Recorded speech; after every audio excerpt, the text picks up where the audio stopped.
What's up? Okay.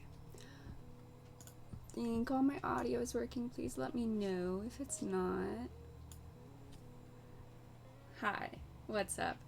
Been a while. I'm sorry. I've changed my gaming panels again, my streaming panels again. They're all very, very fun.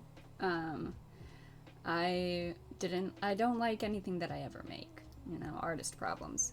So I didn't actually really like the panels that I designed last time. So Etsy came in handy. Let me see if I can find the artist that I got these from. I got some fun lighting. I don't know if you can really see it. You can kind of see like the little wavies back there. I don't know. I'm trying just to make sure that my Sienna! Hey, what's up? How have you been? Oh my gosh, your emotes are so cute. Hi, how are you doing? What's up? How have you been? I got my streaming panels from made by Mutt on Etsy. That's made by MUUT. That's who made my new Twitch stuff. Not personally. There wasn't any customization, I think. Oh! Closed captions. Always forget the closed captions. Alright, and they're working this time. Fantastic. I also got a new mic. Look at that pretty thing. It's a Corsair. It has the touch to mute. Fantastic. I kind of want it to be seen though. It's a pretty mic. I don't know. You can't really it gets overexposed or whatever. So I guess we'll just have it down there.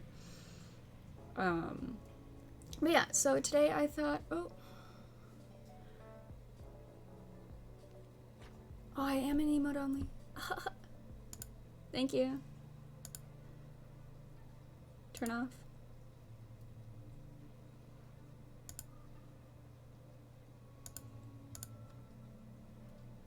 There we go. Who is this? Sienna, is this you? Do I not have your number saved?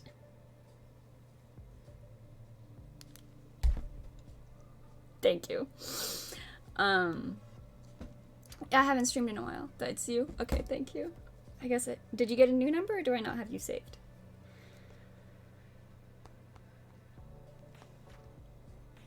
Where is Reddit? But yeah, I thought... No, wait, what?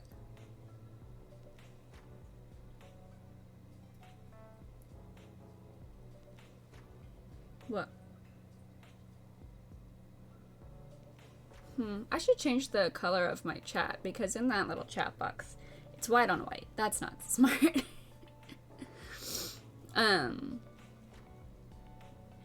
What was I saying? Yeah, I've been listening to to Reddit, to a Reddit podcast. It's very fun. It's probably a new number. I don't know if I've talked to you since my ex and I broke up. You guys broke up? I'm sorry. Can't believe it's been so long. It has. It's been a very long time. But I've seen that you've been streaming a lot, which very good for you. I work weird hours, so I can't stop into a bunch to streams very often.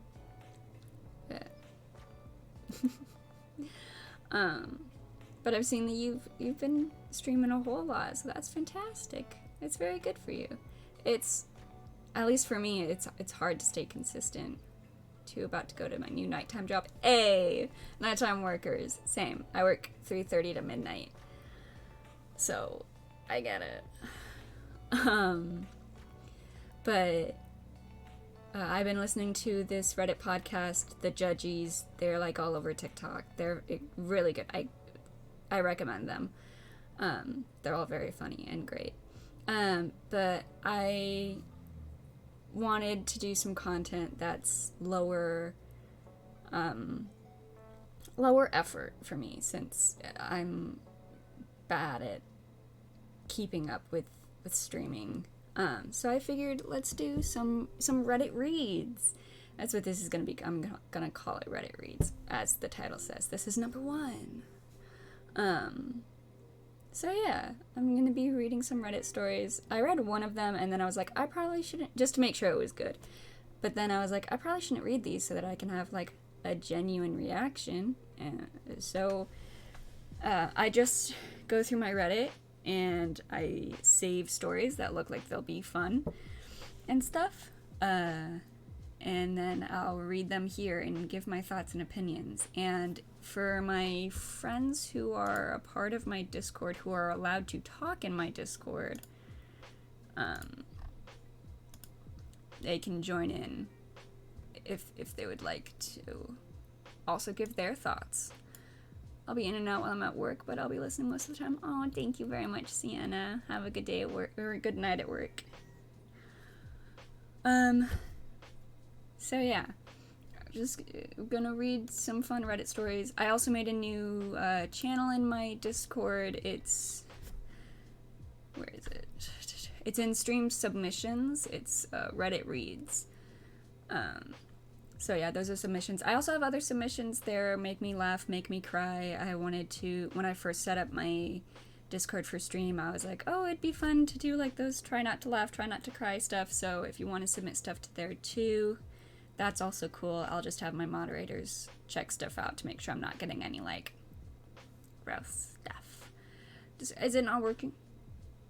Is it not working? Let me get my invite. I'm sorry. Invite people.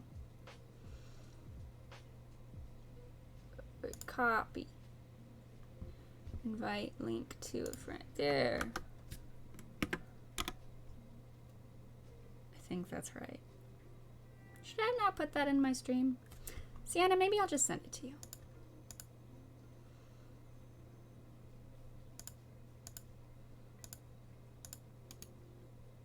How do I delete a comment? Hey, delete that.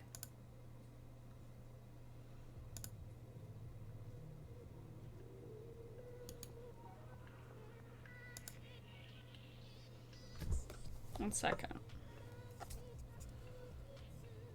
I guess it's a good thing no one's in here.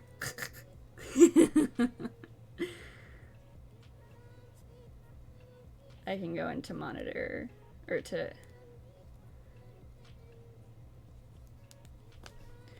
How the fuck?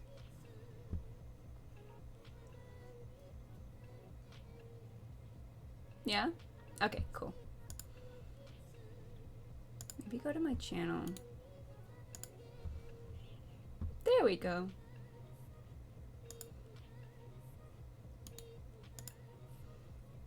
What? I can't delete my own message? Whatever, you know what? Yeah, you're right. We can just kick people if need be. But actually, I have like pretty secure settings on my Discord, because I was in a friend's stream once, and she didn't have like super strict rules on her Discord, and we got some freaky shit happen. So then I like locked mine down. But yeah, so there it is.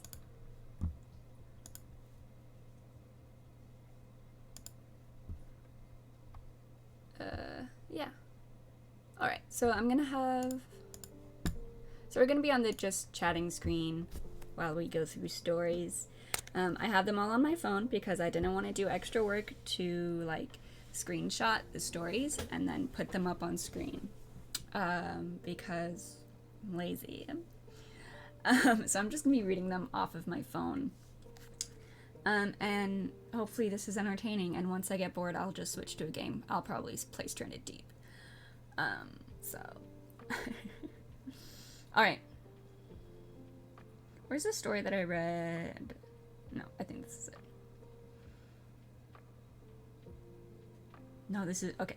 So this is from our Am I the Asshole? One of my favorite subreddits. It's amazing and very entertaining. All right.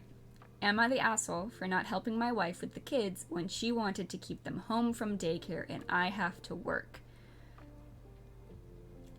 I don't know. I need more information. I like to always to try and guess if they're going to be the asshole based on the title. I don't think so because he has to work. So I don't know. Or they have to work. I don't know. So my wife and I have 2 kids. One who is a bit over 2 years old and another that is 5 months old. I work Monday to Friday, 9 to 5 from home. Occasionally go into the office. My wife is on maternity leave and taking care of the 5-month-old. I take care of the baby for overnight wakings and feedings. Wakings and feedings, sorry. The 2-year-old is in daycare. Whether I send my kid to daycare 1 day or 5 days of the week for 1 hour or 8, it costs the same. Ooh, oh my god. My wife likes to pick up our toddler from daycare around 3:15 every day instead of letting me go when I finish work because she doesn't want our kid to be there so much during the day. The problem is I am left watching the baby for 45 minutes while she's gone, and then for the hour that she is taking care of both of them, she gets overwhelmed, stressed, very annoyed at me and our kids. It's just not great overall. Why can't she take the baby with her to pick up the 2-year-old from daycare? Every day my wife tells me that she is exhausted. She has no time to herself. She doesn't get things done that she needs to. She's overwhelmed, just wants to relax and when the baby naps, etc. I try to help out with the baby during the day when I can, like feeding and putting him down during my lunch break. I just try to be available throughout the day if my wife needs me. Easy fix here. Hey Piff, how are you? Good to see you. Just reading some Reddit stories. Thought it'd be fun. A fun change up of stuff. We're in the middle of one right here. I just try to be available throughout the day if my wife needs me. Anyways, on to the main point of this post. Last night, my wife tells me that she needs to keep the toddler home from daycare today. I told her that I didn't think it was a good idea. How is she going to feed and put the baby down for a nap while taking care of the toddler? She already gets stressed and overwhelmed just looking after the baby. Why put herself through more stress? I told her that I could not take the day off of work and she would be alone taking care of both kids. She said she really wanted to spend some time with both kids and felt like she doesn't see our toddler enough. Fine, no problem. If she wants to do this, it's up to her. I reiterated that I would not be around to help. No, Facts, hello, Piff, thank you so much for the hair. Facts, it's so good to see you. How are you? How have you been? How's work? Oh my goodness. Not the asshole. He's clocked into work, so he's clocked into work even if he works from home. It's great if he wants to help sometimes, but it shouldn't be his primary worry. Yes, I agree. It's been so much forever. I know. I missed you guys. I missed everyone from my streaming world. It's good to see all of you here. Thank you for being here. I reiterated that I would not be around to help. Cut to this morning, I got up at midnight and 4 a.m. to take care of the baby. I get both kids ready and made breakfast for everyone. I start work, and sure enough, 20 minutes after I started, I hear my wife trying to tell our toddler that she just needs to go to the other room to put the baby down for a nap.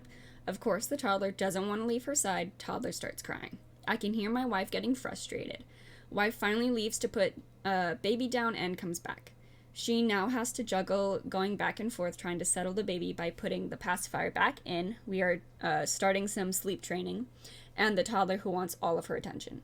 Finally, baby gets settled. Wife is obviously stressed and tired, and it is 9:45 a.m. She comes into my office where I am working and asks, did I not hear her struggling? Why did I not come and help? Am I the asshole for telling my wife, I told you so, that I said I would not be around to help, and this is what you get?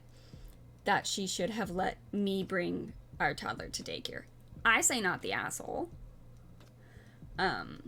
She's the one who wanted to spend more time with both kids, even though her husband is working a full-time job. And I agree with Sienna said, even if he works from home, he is clocked into work. He's working.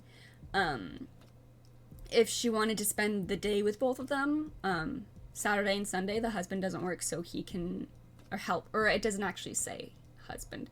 The OP could help on the weekends. Like, she wanted to spend time with both. This is how it is. So yeah, exactly. If your partner is working, they're working and they can't help. So you should have just let the OP take the toddler into daycare. So OP, I don't think you're the asshole. I think your wife is trying. I don't know what she's thinking, actually. Like, I think she just thinks that you're gonna stop working to help her out with the kids when it's obvious that you can't. Also, her picking the toddler up from daycare an hour early, at 3:15, she could just wait another hour or hour and a half until you're off of work so that you can actually watch the baby, or you can go drive to pick up the toddler from daycare. And that wouldn't put stress on either of you. I think she's making these situations more difficult. Maybe not intentionally on purpose, but she is making them more difficult than they need to be. So yeah, chill. Ah! Fax, thank you so much for the gifted subs. Thank you so much for subs to Sturkey, Piff, Zachariah, Nobot, and Sienna. Aww. That's very sweet of you. Thank you very much. It's just gonna keep playing, isn't it? Why's that playing? Why is that one playing? Oh, I think that's just my normal sub alert.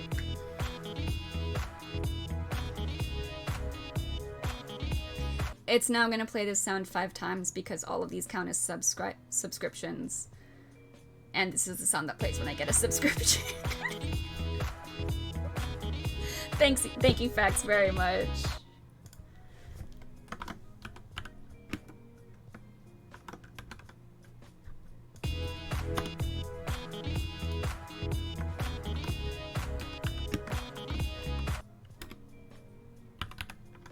Has that been 5 yet?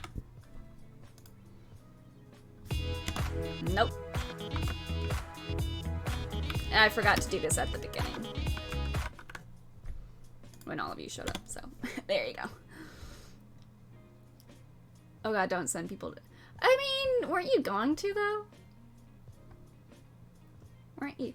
Yeah, I love that it ran with everyone that it did. Yeah, all the people that actually show up. What? I mean, weren't you going to, though? Are you gonna start? Just in case. Just in case. Fax is a very fun streamer. So if he ever does start streaming again, you should go check him out. Alright, this is our Nice Guys. This is from the Nice Guys subreddit. I do thank you, you're the best. There you go, exactly. Alright. In quotes, research shows that even though guys prefer nice girls, for girls it's the opposite.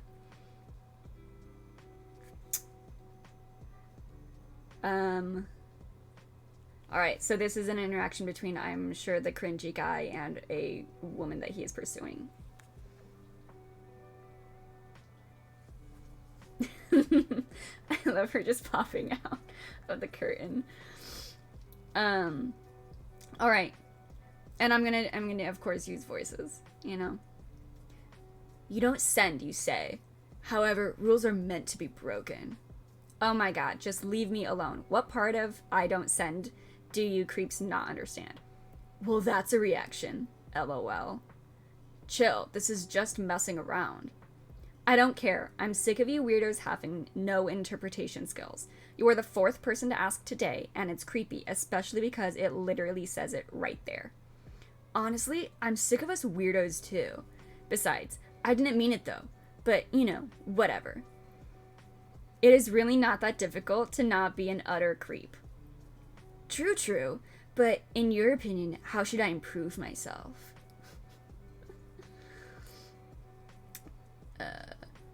I don't know, maybe have some respect for people's boundaries? Ah, redacted. If you only knew. Being nice never benefited anyone, especially not guys. I should know. And being a creep won't get you any further. And the difference between creep and not a creep is how attractive they are. Not falling for it again, lol. All men are somewhat creepy at the end of the day, some more than others. And we all know who they are. Example, ... Yeah, men like you. Thanks, peace sign, smiley blushy. But, for example, ... A guy shows up unannounced at your house with flowers. Is he a creep or not? Absolutely. If he looks like a model, probably not. Let's be honest here. Yes, it is creepy. And don't the fuck? You're funny. But science is on my side. Research shows that even though guys prefer nice girls, for girls, it's the opposite. I seriously suggest you seek psychiatric help. No girl will ever find you attractive with that mentality. Thumbs up. Redacted. We're all crazy in our own way, but you're still young. But in time, your opinion will change. Uses but like a lot. Your science is utterly wrong. You went for the asshole technique of disrespecting my boundaries, so why am I not drooling over you when science says we go for the opposite of nice? Go on, explain. Allow me, madam. Simple. I'm not that attractive. Not with that deranged mentality, you're not. Thumbs up. Self-deprecation is also not very attractive. Not trying to be attractive, but funny, perhaps. Oh my god, just don't tell me I'm more attractive when I'm feeling good about myself. Redacted. Seriously suggest you seek help. You are projecting your insecurities to feel better about yourself, and it's embarrassing. I have a feeling you don't like me in a ways of personality. I'm not trying to feel better, by the way. Yeah, it's almost as if disrespecting the fact that I don't send has made me dislike you. I wish you good luck finding a girlfriend and or a therapist. Thumbs up. That's our cringe. What are your top comments? A guy who shows up unannounced to your house with flowers, is he a creep? Duh, why are you randomly showing up at my own house, where I expect to live in privacy when I barely know you? Unannounced too? Boundaries, people. But if the guy is good looking, he can just show up at your house unannounced. Look, I don't care if... Who was a hot guy at my high school? I don't know. I don't care if a hot guy shows up here. If it's unannounced, I'm calling the police. I'm bringing out my bow and arrow and being like, get away. No. This is one like I wish I had a dog. I can't get a dog because we have too many animals in the house, but I want a dog just for that. Of course, Lady hates people enough. If I throw her at someone, she will claw at them. She could fuck someone up.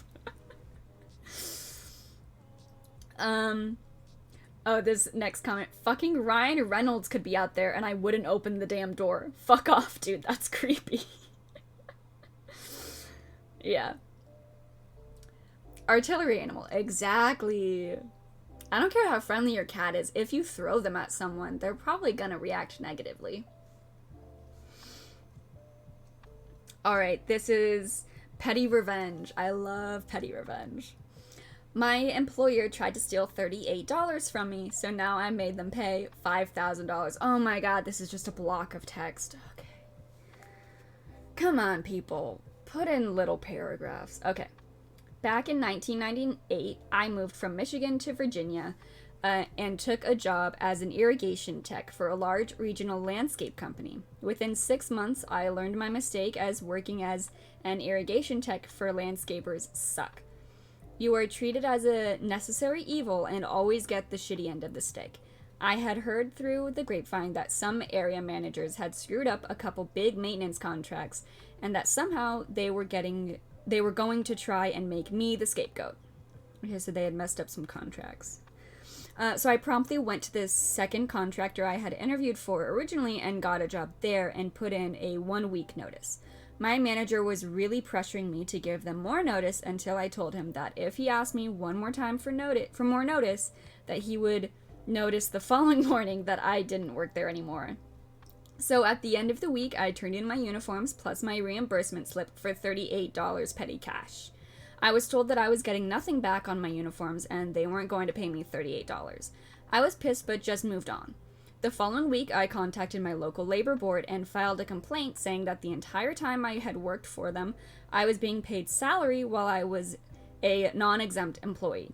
I asked to be paid all of my overtime. A few weeks go by, and it works its way through the system, and I get a call from the corporation's controller. We have a meeting and go over everything with a bunch of back and forth, and he was trying to justify that I was really exempt and they didn't owe me anything until I really had enough of this shit. I told him straight up that we might disagree on how much they owe me, but I'll guarantee they owe me something. On top of that, I would make a point on every payday going from branch to branch of the company with a sign standing outside the gate telling every single non-exempt employee that they were screwing out of overtime, how they could sue the company. I ended up signing an NDA and got a check for $5,000 the following day. Within 2 months, that company and several others in the area began paying what they call Chinese overtime. They take your weekly salary and divide it by 40 for an hourly rate, and for every hour of overtime you work, you got half your rate. If you work your way through the math and whatnot, and how the labor board determines your overtime in this case, it pretty much worked out correctly. So in summary, my employer tried to screw me out of $38 and I made them pay $5,000. That's pretty funny. See, this is one I feel like I should read through them because that one wasn't actually that good, but I want a genuine reaction for when they are good. I need to be unsaving the posts that I've already read. Alright, another Am I the Asshole for calling my sister a coke whore. Oh, it's good that the captions, they censor. That's great.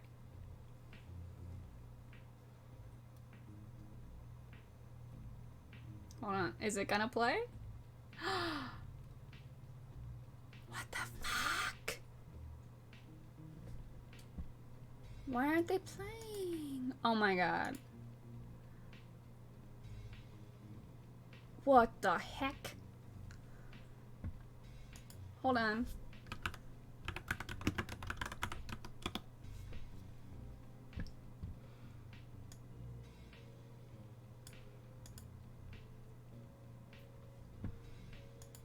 I'm so sorry.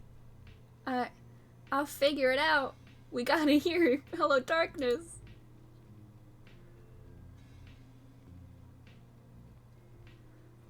I always have this issue with sound alerts every time I come back after time.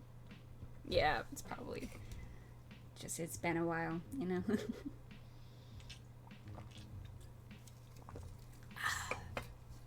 Alright, well that's logging in. Am I the asshole for calling my sister a coke whore? I'm 18 female. I live with my parents and my sister, Joanne, 23 female. Joanne has a cocaine habit, and she claims it's normal in her job, and it's just the lifestyle of chefing. Yada yada. My parents seem to be ignoring it, since Joanne pays her rent on time and keeps to herself when she's in the house and doesn't cause any problems. I'm a college student on a government grant, and I'm in college Monday to Friday up until 5 or 6 p.m. Working isn't really an option for me right now, so I don't go out much and I spend all my money on college supplies. Joanne doesn't seem to understand this and is always asking to borrow money and whatnot. I always say no because it works out that I only have £40 every week to spend on college stuff and travel to college. I got a Christmas bonus on my grant and I ended up deciding to book tickets for a small-ish local gig that's next week. Cocaine is normal while being a chef. This explains so much about Gordon Ramsay. Hey! I mean, maybe. I don't know. I don't know the side effects of cocaine. Smallish gig. Next week. I booked two, one for me and one for my best friend because her birthday. Yep. Because her birthday is the same day and she loves the type of music. It was meant to be a surprise for her. I had told Joanne about the. Oh, you shouldn't have told her. I had told Joanne about this on one of her good days because I was genuinely excited to finally do something and live the college student lifestyle for a night. You shouldn't have told her. Stirk! Hello, how are you? It's wonderful to see you again. How are you? When are you streaming again, huh? We're all gonna get back into it. I saw the Discord stuff and was like, OMG, is she streaming right now? Yeah. Yeah. Has it been? It's been good. I got a new job, which is very good. Slowly getting the gang back together. Yeah. I think the hardest one to get back is gonna be Rom, with his work. But yeah. We should all just stream again, So no more horses. Yeah, I am very sad about that, but I can't think about it too much. I needed to get out of there. It was insanity. Bad place. Bad place.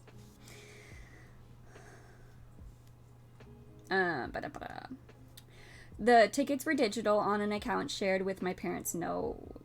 Joanne had asked for the login, telling them that she wanted to book tickets to something, but she was lying and used it to sell my tickets for drug money. I didn't find out until I had gotten the email to confirm that the tickets were sent to someone else, and I was really confused at first. I checked, and they were sent to someone I know Joanne knows. I went straight to her, and when she got home, and asked what the fuck she did. And she tried lying, but I showed her proof it went to someone she knows and told her I wanted my money back then and there. She told me it was gone already. I lost my mind and started yelling at her because it wasn't fair. My mom was just in from work, and I was screaming at my sister, who was crying at the point, saying she was sorry and she didn't know it would upset me this much. My mom got involved and told me to keep my voice down and we'll talk about it. And I told her to shut up and stay out of it. I ended up saying something along the lines of, why is it fair that you get to do this when I've never even drank alcohol or smoked weed? Why does the coke whore get to be the golden child, but not me? That's funny. Why does the coke whore get to be the golden child? Didn't seem stable. Wonderful. No, it was good. Are you reading? Yes, I am reading a bunch of different threads. I thought it'd be a fun little switch up of content that is easy to do. Selkie! I love the stuff your captions turn the word into. Court Coco. Oh, does it? That's funny. Alright. My mom stepped in and put a stop to it then and there. My sister had started screaming back at me for what I called her. My mom said that was out of line and she just made a mistake. I told my mom her mistake cost me the one and only night out I'll have been able to have all year, so she should hear what I have to say about it. My mom thinks I was in the wrong for what I said, and my sister won't even look at me, even though it's been 3 days and I've tried apologizing. Am I the asshole? No. I think that's hilarious that you called her a coke whore. Alright, so this is top comment. Not the asshole. Report the tickets as stolen. Tell the person that bought them that they bought stolen property. Next time you know your sister has drugs on her, call the police. There you go. No, yeah. Go. If you wanted to stop, go to the police. Like, everyone will be mad at you. But, I mean, hey. It is technically stolen property. Come on. Alright, let me see if this is gonna work now.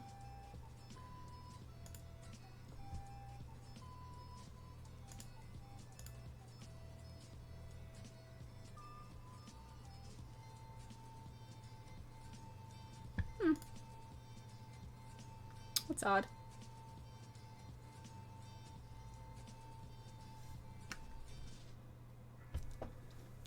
I mean, if you don't want the cops called, maybe don't openly do coke. Maybe don't steal stuff. Quitter talk.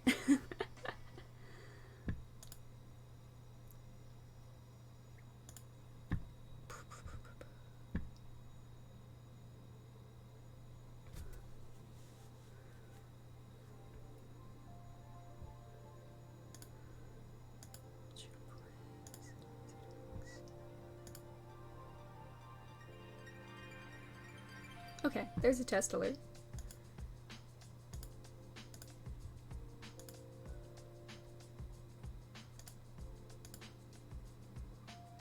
Hello, darkness, my old friend. Yay! I've come to talk with you again. There we go. It works now.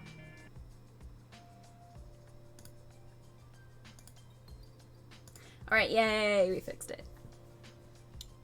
Now all my sound alerts should work.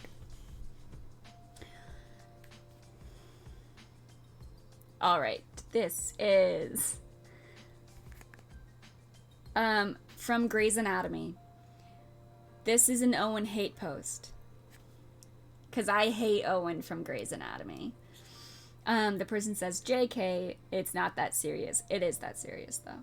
I hate Owen. I don't actually hate this character. I do.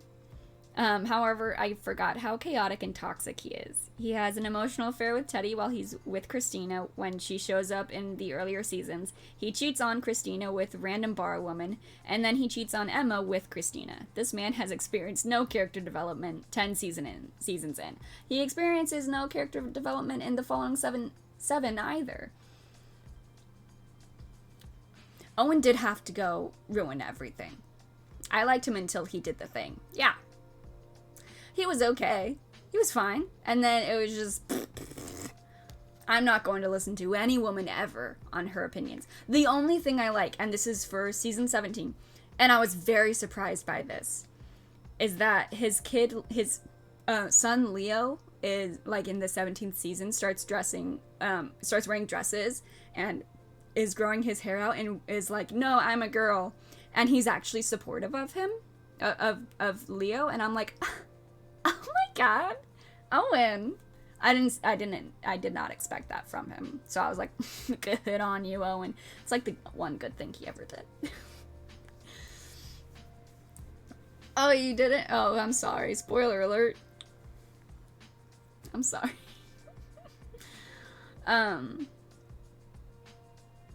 One thing that really gets me about him is when they go to therapy and he says she never told him she didn't want kids before they got married. This is about Christina. Before they got married, when I specifically remember several different occurrences before their marriage that she said she didn't want them and would never want them. Exactly. It's okay? Good. I'm sorry. Yeah, no. In particular, a scene when him, Teddy, and Christina are in surgery together, and she very clearly says she doesn't ever want kids way before they get married. Yeah. Yeah, she says it. With Christina, and then when he's with Amelia, neither of them want kids. It's just, he's like, what the fuck? Can't get one girl who wants to be an incubator for my sperm? What the fuck? Now, finally, he gets Teddy. Even though it's kind of an accident. But they have the kid together. Wonderful, Allison. But yeah, it's just like, dude, they don't want kids. Get the fuck over it.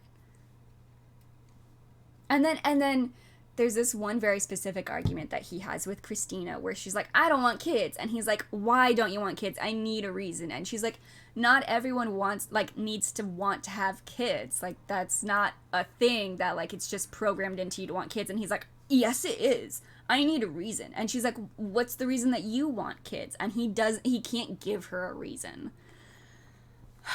I can get so heated on this. I just hate Owen so much.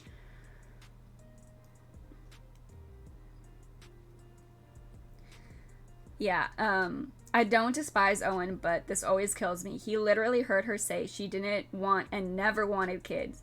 Married her and then said he knew she didn't want kids, but assumed she'd grow out of it, come to her senses.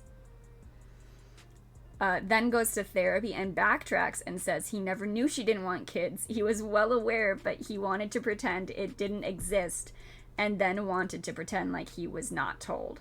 Like she should have mentioned it on the first date or something. Babes. Oh my god. Yeah. I was so happy when Teddy cheated on him and left him a voicemail of it. That was funny. Classic narcissist. Oh yeah. Oh yeah. Yeah, and then another comment. Emma was exactly what he wanted. A fetal surgeon, a woman willing to have kids, and for him to go ahead and cheat on her and later give her some lame excuse that she isn't passionate enough about her career. Like, fetal medicine in itself is one of the most challenging specialties. So why are you even pulling stuff from your behind that belittling her viewpoint? Just say you cheated on her and let her dump you. Yeah, no, yeah. Emma was perfect. She wanted kids. I'll never get over the death of Ben.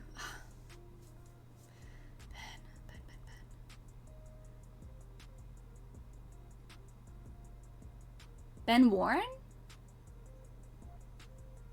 There's too many characters. Like Bailey's, Teddy's husband. Oh, yes. I loved him. That was great. I miss them. I miss him. I forgot his name was Ben. But yeah, he cheated on Emma with Christina when Emma was what he wanted. Emma was like a really smart doctor, wanted kids, was gonna take time off from her career to take care of the kids.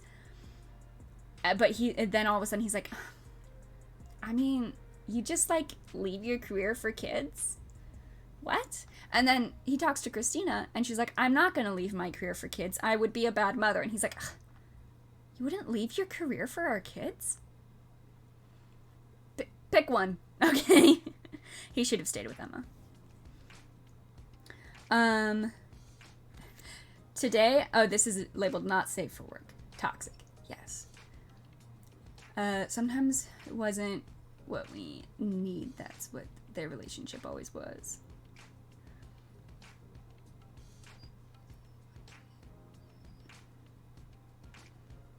What?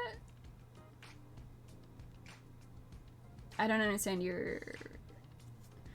Sometimes we wasn't. My brain malfunctions. Okay. What we want isn't always what we need. Yes. This is labeled not safe for work. Today I fucked up by asking my boyfriend a question about our sex life. My boyfriend and I had sex last night, and afterwards we were cuddling, and he mentioned he had watched some porn earlier in the day while I was at work. I know a girl in a porn video is always going to be hotter than I am on any regular day. Untrue. That's the point of porn, and I know there's no sense in comparing myself to those ladies. Yeah, because it's all fake. So despite knowing that, I spoke without thinking and asked playfully if the orgasm with me was better than the one he got from the porn video. Don't ask that. Don't ask that. Those people are professionals. You know, they know what they're doing.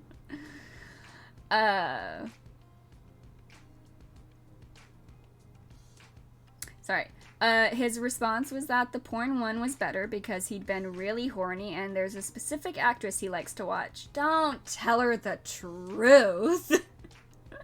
I just said it aloud. Why would you ask that? Don't ask that. And don't answer truthfully. Like, if this is the truth, lie. Say that your girlfriend was the better sex. Like, come on.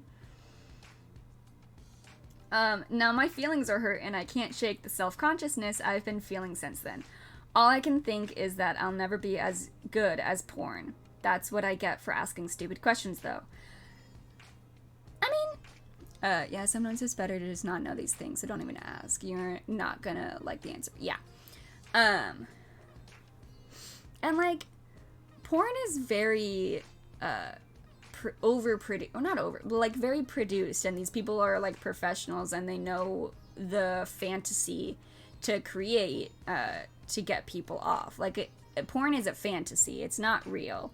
Hopefully, people who watch and consume porn know that it is a fantasy and that these people probably don't actually have sex like that in their real lives. Like, I would hope so. Some of the stuff that I've seen, I'm like, for me personally, that's not attractive. But for someone who's watching that, they might find it attractive, and who knows if they do that in real life. It's the fantasy, it's produced, it's on a set, there's good lighting, there's directors telling them what to do. When you break it down, it's barely sex because of all of the direction going on. Like, cause you won't lol, he's been watching porn for way longer than he's known you, so he's probably very particular with what he likes to watch, and yeah, it's gonna be better. You won't be better than porn. Yeah. I could suggest, if you want to, watch porn with him and see the actress that he likes. Hey, Sienna, welcome to the Discord. But, like, watch porn with him, see the actress that he likes, and don't take into account whether or not she looks anything like you. Ignore her, like, what she looks like. But what is she doing? What's happening in the video that he likes? And maybe try some of it out, you know? If you're gonna have this conversation about sex, have a deeper conversation about sex. Where it's like, okay, you enjoyed this porn video. Was there anything specific in the video that happened that you liked that I don't do, that you would like me to do? You know? Talk about it. If you're having one conversation, have multiple. You know? Alright, so there's more. Edit, I can't keep... Oh, okay. I know I shouldn't have asked the question, that it was a dumb question, and that I shouldn't ask questions I don't want the answers to. I openly admit all of that in my post. I don't know why so... blah, blah, blah. This post is calling myself out for my fuck up. I'm not demonizing my boyfriend. My boyfriend is incredible. Yeah.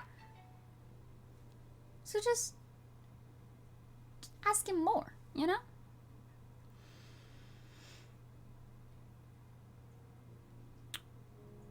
Yeah, and I think a lot of people are just saying how she shouldn't have asked and he could have answered differently. Okay. Oh. This one I was very excited for, and it is tagged that this person is the asshole. Reddit has deemed them the asshole. So this is from Am I the Asshole? Am I the asshole for naming my daughter the name my sister-in-law wanted? Just off the title, yes.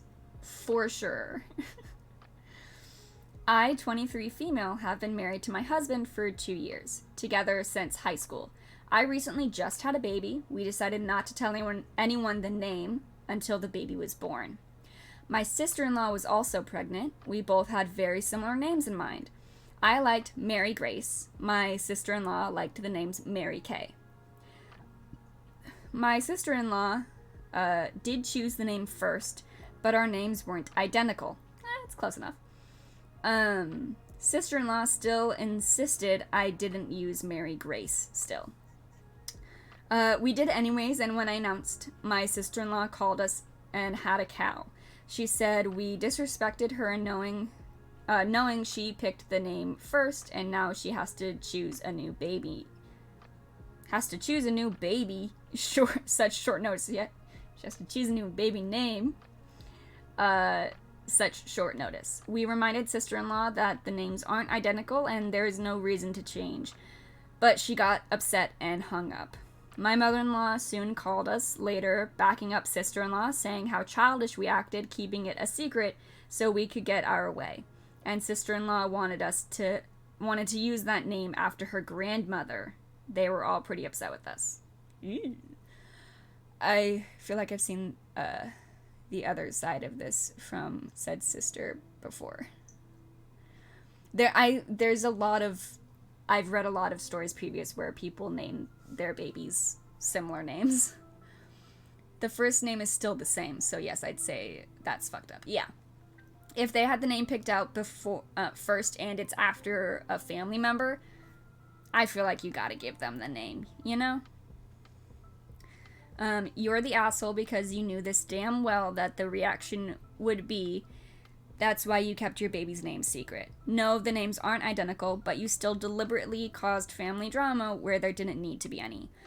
Why, knowing your sister-in-law wanted to name her child after her grandmother and most likely wouldn't if you used a very similar name. Did you insist on this particular name? Are you typically someone who stirs up drama on purpose, or was there a reason? Yeah. Are people just not creative at all? I don't think so. They're either not creative at all or too creative, and you end up with names like Apsida. A, B, C, D, E. Or whatever Elon Musk named his kid. So yeah, have some creativity, you know? There are a lot of names. A lot of names. That aren't stupid. Okay, Mary... What was it? Mary Kay and Mary... whatever. If you want like a double name like that, like, let's see. I think it was Mary Grace. And Mary Kay. So if you liked Grace, change out Mary... because Grace was the different part. For like Sarah Grace. Sarah Grace is very pretty. You know? Sarah Grace, that's a 2-part name. It's different. But if you're fighting over the name Mary Grace, like, come on. Yeah, Mary Grace is a bad name. I think Sarah Grace sounds better. Maybe I just don't like the name Mary, in like just my opinion. But yeah, Mary Grace just isn't a good name. Mary Kay is also not a good name. Mary Kay is a pyramid scheme for makeup. Sarah Grace is really nice. Right? Thank you. Sarah Grace. That sounds so much better than Mary Grace. I mean, we know from statistics that people aren't creative. There are 3.83 million living people named Michael. Why would you name your child after an MLM? Thank you, Selkie.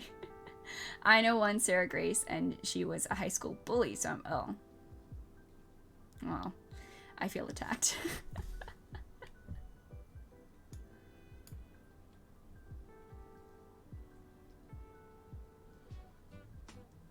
Yeah.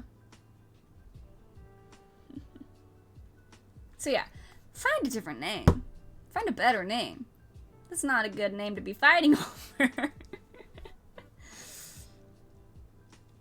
Alright. Am I the asshole for blowing up on my son's girlfriend? And Reddit has deemed them the asshole. My husband thinks I'm in the right, but my niece helped me make this post on here to see what other people think. I, 52 female, have 3 sons, ages ranging from 13 to 20. Are you like one of those creepy, like, boy moms where they just want to date their son? If this is where this is going, then yeah, you're the asshole. My oldest son, 20 male, has a girlfriend, 19 female, that hangs around our house a lot. It's a really small house and doesn't have a lot of space. She's a nice girl, but gets on my nerves sometimes because she's always over. I really don't think she's right for my son either. Why? Because you want to date your son? Do you want to fuck your son?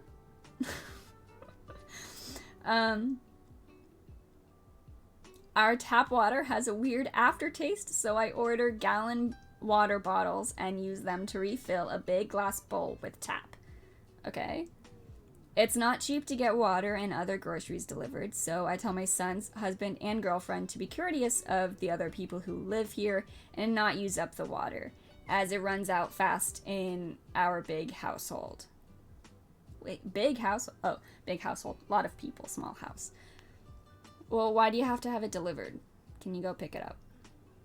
Yesterday, I caught her filling up her big metal water bottle with the jug of water, and I calmly told her that other people live here too, and she shouldn't hog the water all to herself. She was rather short with me and said something along the lines of, actually, this water bottle is big enough to hold all the water someone should be drinking in a day. I'm not hogging water, I'm just trying to stay hydrated. I found her tone to be disrespectful and ordered her to leave. She scoffed and went back to my son's room. That's when I really got frustrated. I opened the door and told her she has to leave. My son got really angry with me and told me that my girlfriend didn't do anything wrong, and why is it a crime for her to drink water? I explained that I order this water for our family to use, not leeches who hang around all day rent-free. Damn. My son's girlfriend got a little teary-eyed and left the room and out the front door without saying anything. My son told me that I was a major asshole and should have just minded my business. I think she's just wasteful and a brat. How's she wasteful? She's drinking water.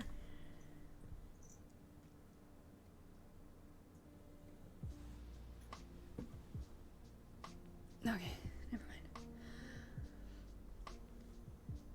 Get a fucking water filter. Yes. How dare you question me? Damn, what is this lady's problem? Wait, no, this girlfriend is being a bitch, though. I agree she was a little snippy at the mom. I think that the mom could have been, not telling the whole truth. If she doesn't like the daughter, or the girlfriend, then I wouldn't put it past her to, change the details around her talking to the girlfriend at the water jug.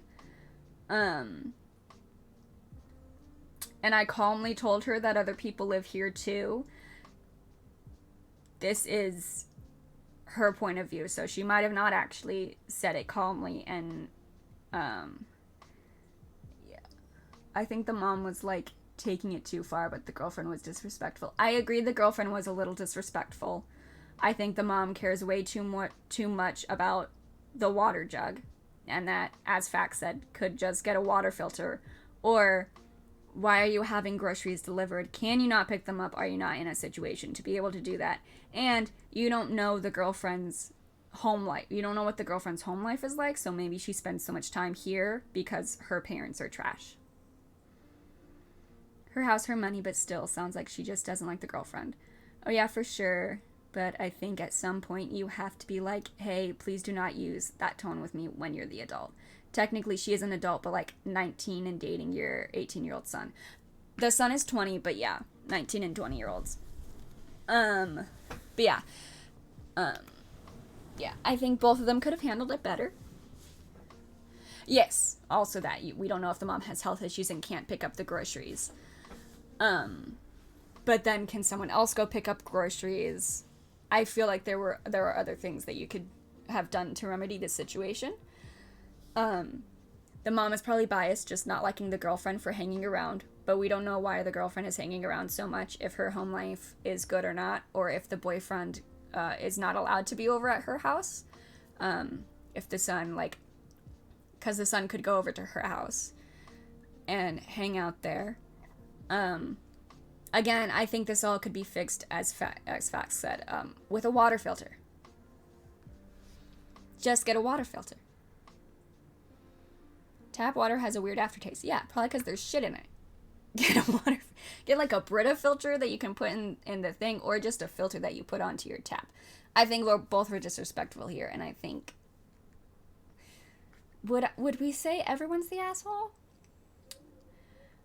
Edit, thanks for all the comments. I have spoken to my son about the issue, and you all made me realize that it was deeper than just the water. I showed him the post and explained that it's not her, it's me. I think she reacted that way when I initially told her off for filling the bottle because, and my son helped me realize this too, I was never really nice to her to begin with. In the course of their 3-year relationship. They've been together 3 years and you still don't like her? Damn. In my defense, she only started hanging around our house a lot about 6 months ago because she got a license. Okay, so she can drive more. We called her on the phone this morning, and I apologized for my reaction to the bottle. I explained I didn't mean to make her feel bad about the water. It really wasn't that big of a deal, and I feel silly for making it a big deal. She apologized for having an attitude and explained how she can feel a little defensive around me sometimes. I told her and my son that I will work on my attitude. My husband still thinks she was being disrespectful, but I explained that I'm the reason she felt the need to act that way in the first place. It's not my choice who my son decided to date, and I need to respect his choice. I think she's a sweet girl, and I feel horrible for the way I've been treating her. Again, thank you to everyone for realizing my mistake. Hey, Fax. P.S. I have looked into purchasing a Brita pitcher to see if that is more cost effective. My son's girlfriend now brings the water from home, although I did not tell her to do that. See, Brita filter. And I'm glad that they talked about it. This seems like a very mature resolution.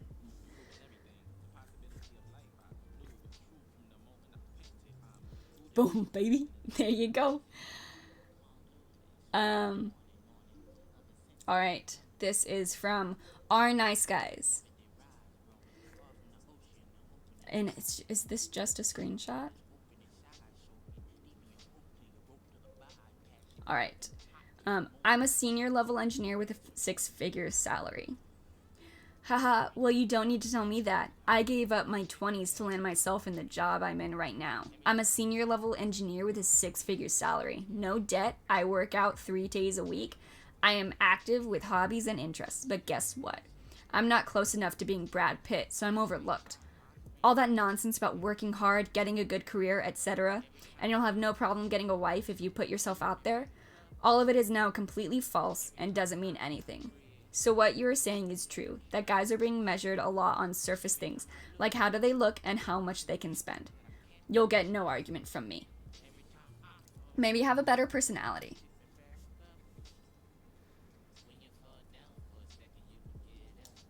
Facts now? I don't pronounce the T a lot, so facts. Or any personality, yeah. Just have a better personality.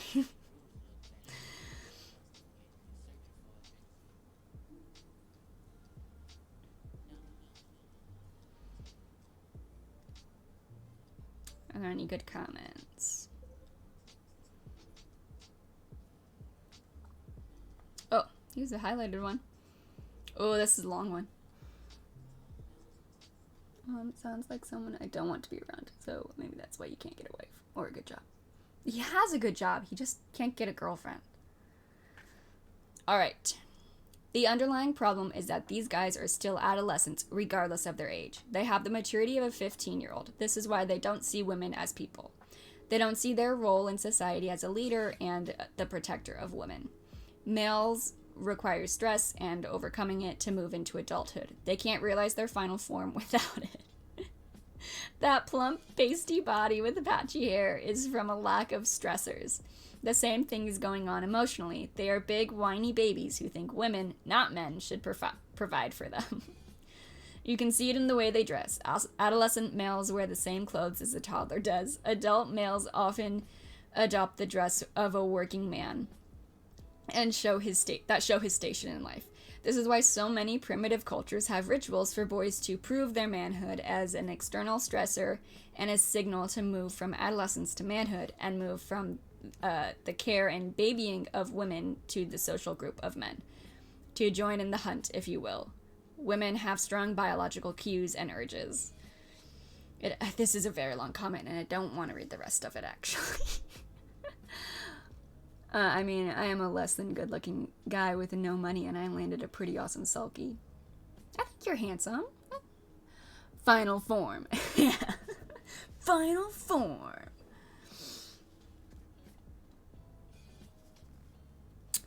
Alright. This is our cringe pics. Did I blow it? Hey, it's Nathan. Oh, hey, it's Nathan.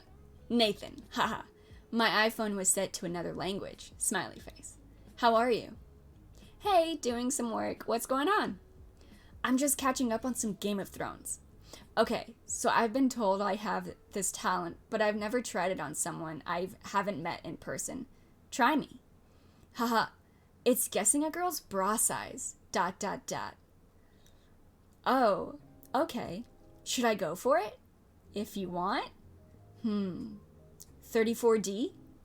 Yes. You are actually correct. That's weird. Haha. Or maybe I'm smart? I don't know. Or IDK. Or every girl says they are a 34D. So that was a safe guess. Really? I didn't know that. My past 3 lovers have all had the same bra size, though. 32C. I'm pretty sure they weren't lying, lol. So I don't know about your same bra size theory. Do you like yoga? No. Did I blow it? Yes. That's fucking funny, dude.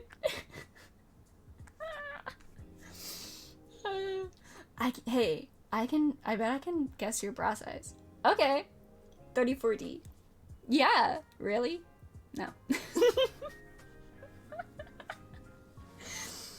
Oh, that's fucking funny. Alright. Am I the asshole for not buying my sister what was on her registry? This doesn't sound like it. Oh, it's short though. I, 29 female, have a sister, 26 female. She's pregnant and recently had a baby shower. She had a registry of things she needed. I didn't buy anything off of that though. I ordered custom-made onesies with my niece's name on it and a changing pad. I don't have much money. I have a geriatric dog who costs a lot. I thought the gift I gave was cute and meaningful, and that she'd also be getting a lot of other gifts. After the baby shower, my sister pulled me aside and asked why I didn't pick anything off of her registry. I had said I saw those and thought they were cute, and the registry is just a suggestion. True. My sister got annoyed and said the registry is stuff they actually need and that I gave her useless things, then walked away. I guess she talked to my mom because my mom also said to me I should have just picked something from there because I know how my sister is and it would have helped her out. I'm now upset because I was excited about my gift and wasn't aware that the registry is so important. Not the asshole. Registry is just a suggestion. Gifts are supposed to be given freely and accepted graciously. She's acting entitled. Yeah. I feel like ordering something custom made costs more than some supplies they actually needed, but you should be grateful to get any gift. Yes, Sturk. How in the world are custom onesies useless? Yeah, I think the onesies are very cute, and I think she should have just gotten the onesies instead of the changing table too, or the changing pad. And a changing pad. I feel like the changing pad was very probable for someone else to get. I think the last registry that I bought off of, it told you if someone had already bought the item. So I think she should have checked the registry to see what has already been bought, because I'm sure someone had already bought the changing pad. Again, you should be grateful for any gift, but if you're not going to go off of the registry, you should just double check to see that they're not getting too many of the same item. My son says that he would like some custom onesies. Coming right up. Every year, Drew's mom asks what we want for Christmas, and I just say we desperately need cash to save for things, and she just gives us random stuff we don't need, so I get the frustration. But so many people are going to give them the expensive stuff they need. Yeah. But I feel like there was also definitely some less expensive items on there. Baby shower, I guess. I'm sure like some like nipple caps or whatever for like sippy cups. They are like special nipple thingies. Nipple cream, I'm sure, was more like any breastfeeding stuff. I'm sure would be very, very useful. Like some binkies, bibs, like a burping towel. I'm sure those would all be very inexpensive at like a Target or Walmart.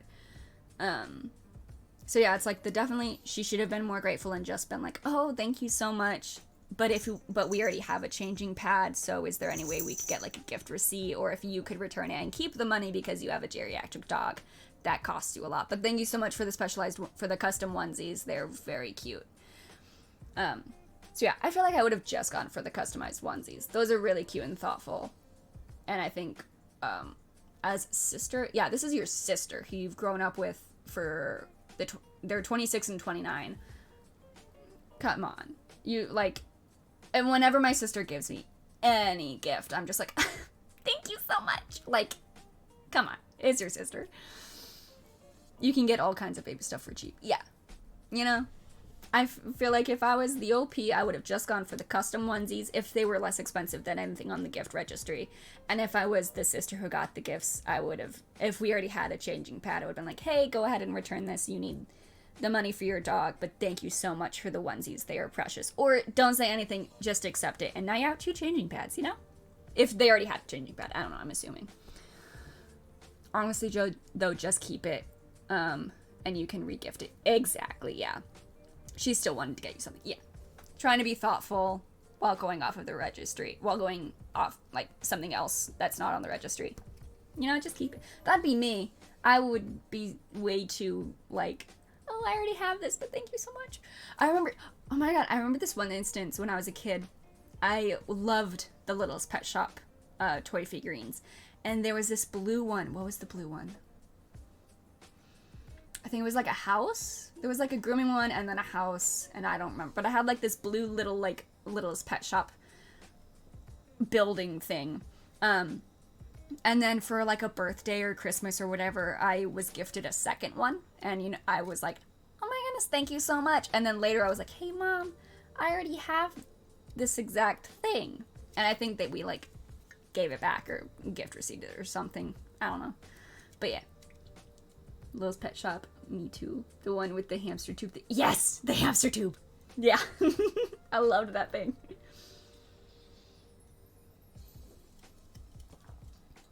There was also the treehouse. Yeah, I love that stuff. It was so cute. Littlest Pet Shop. Love Littlest Pet Shop. Yes, it was amazing. Very cute. So I think you're not the asshole. Your sister's a bit of an asshole.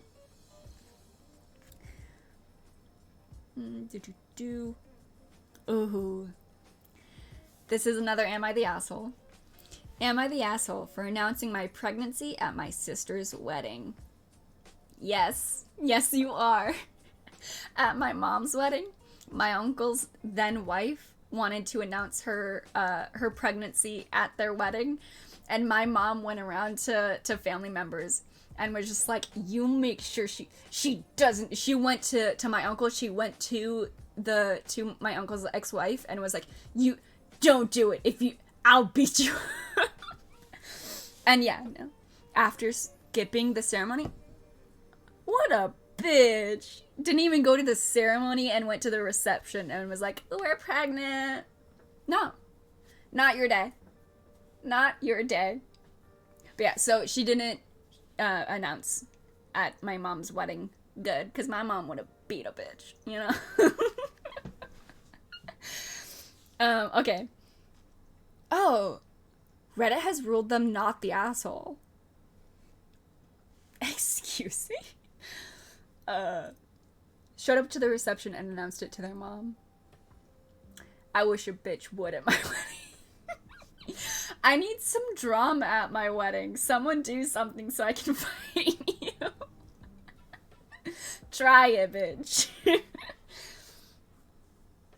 Don't announce anything at an event that you were invited to for someone else. Yes.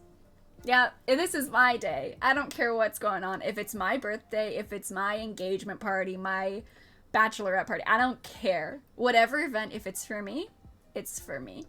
Today, I get to be selfish. Fuck off. Alright.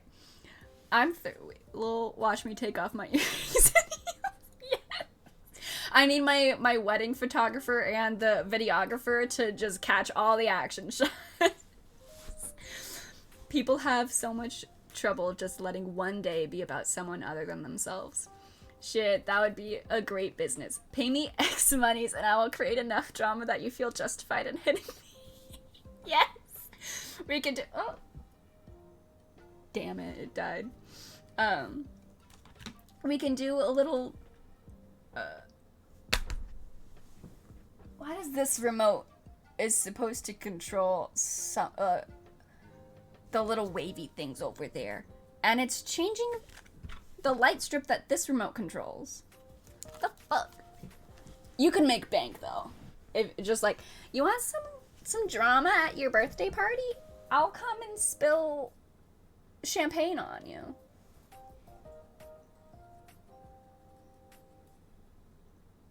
Is that nice? Yeah, that's good. There we go. No, that's a very lucrative. You should do the thing where other people can't copy you. I don't remember what it's called. Trademark. You should trademark that. All right. I'm 32. My sister is 28, and we've always been incredibly close. Point in case, she was the first person I told that I was pregnant, besides my husband, of course. I told her essentially a week after I got a positive pregnancy test, which was about 3 months before her wedding. I told her that I was going to tell our parents and my husband's parents around the 10-week mark, but she told me that I should hold off until her wedding in September. I'd be like 4 months along at that point, so I wouldn't be showing really, and she thought it would be so special for her to be able to make an announcement about a special guest at her wedding, and it be her first niece or nephew, and my parents' first grandbaby. Okay, so the sister suggested it. You know? Oh, never mind. Okay, so sister suggested it. Okay. I agreed because it seemed like it meant a lot to her, and again, we were super close, and I was happy to do that for her.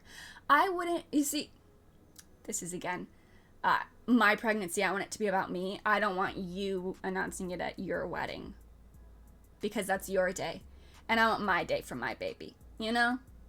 But that's just me being crazy.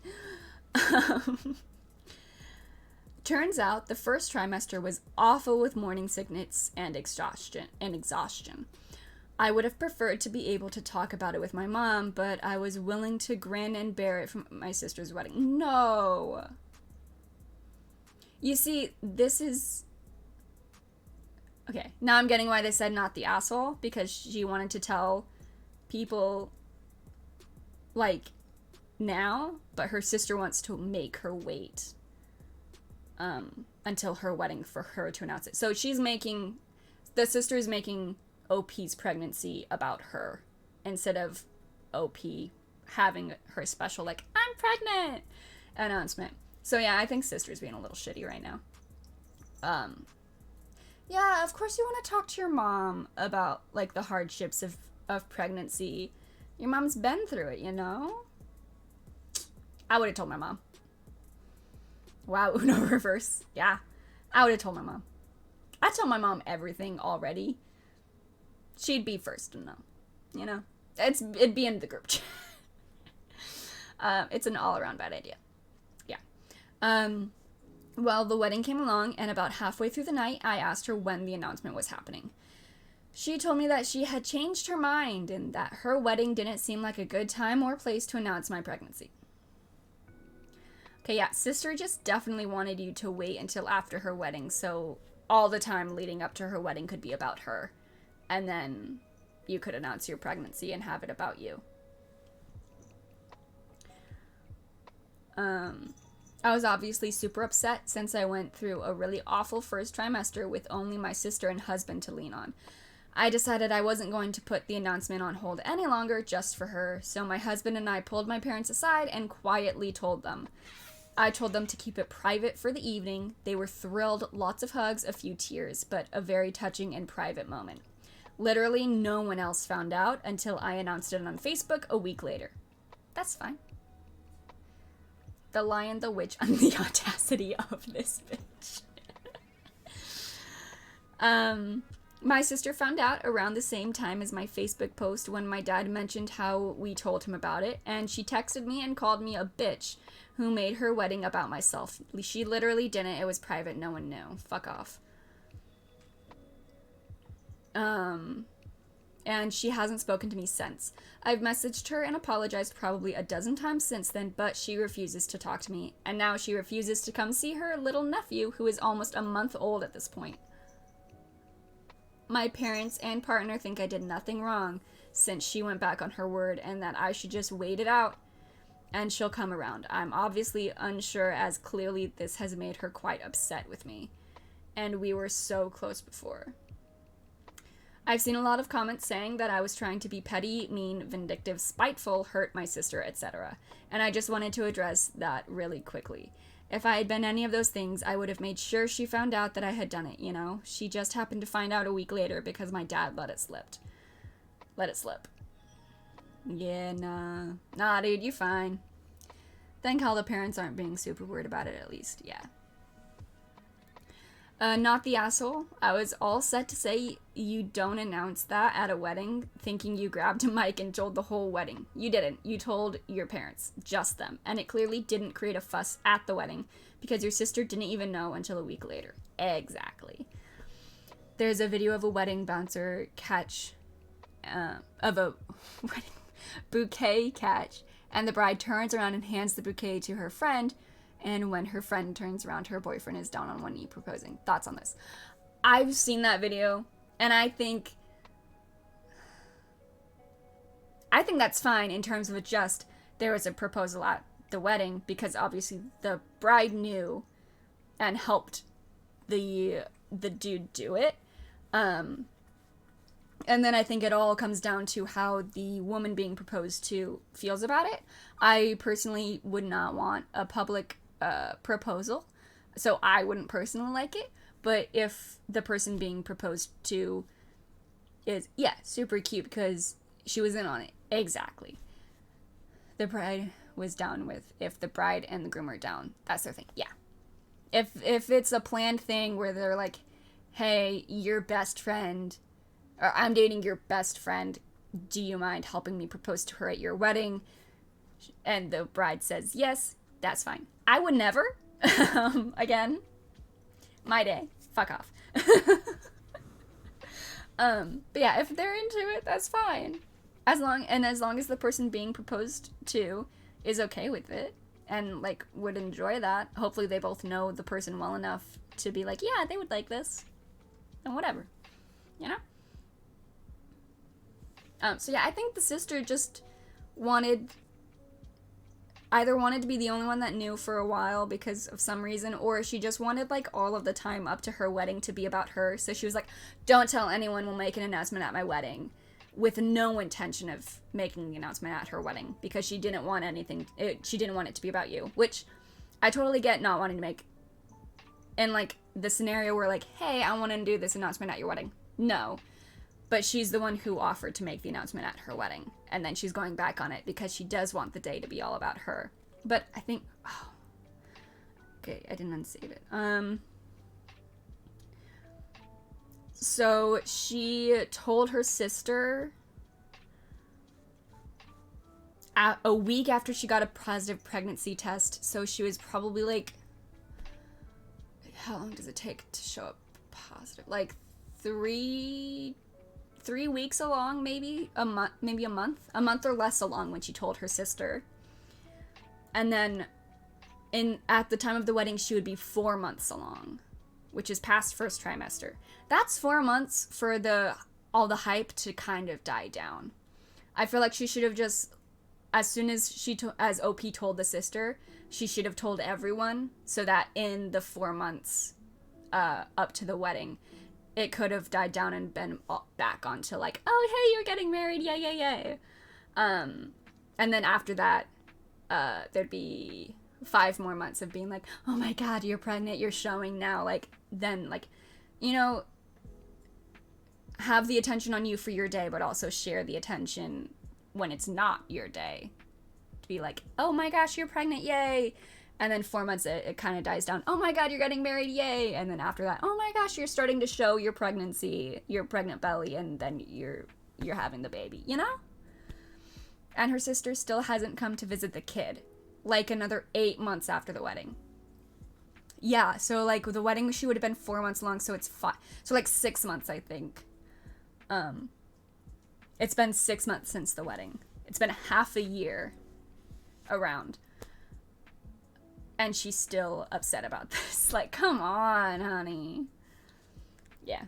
Nah, not the asshole. Such a long time to hold a grudge of your own bitch invention. It's your own fault. I think as a parent, she had, in my opinion, I think she had no intention of ever making that announcement at her wedding. She just didn't want OP to tell anyone.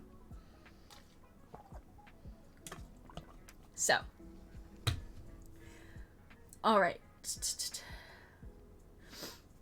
Another Am I the Asshole? A lot of Am I the Asshole? Alright, am I the asshole for kicking my sister out after she refused to babysit my son?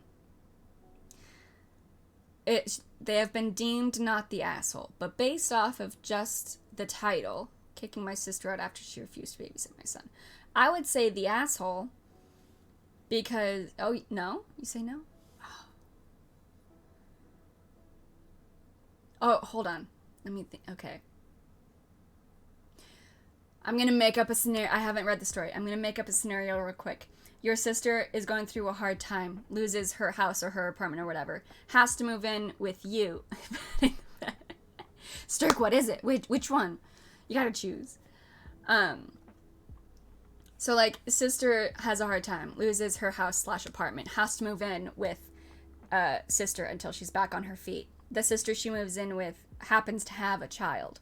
That does not obligate you to give child care just because the person you're moving in with happens to have a kid. Yeah.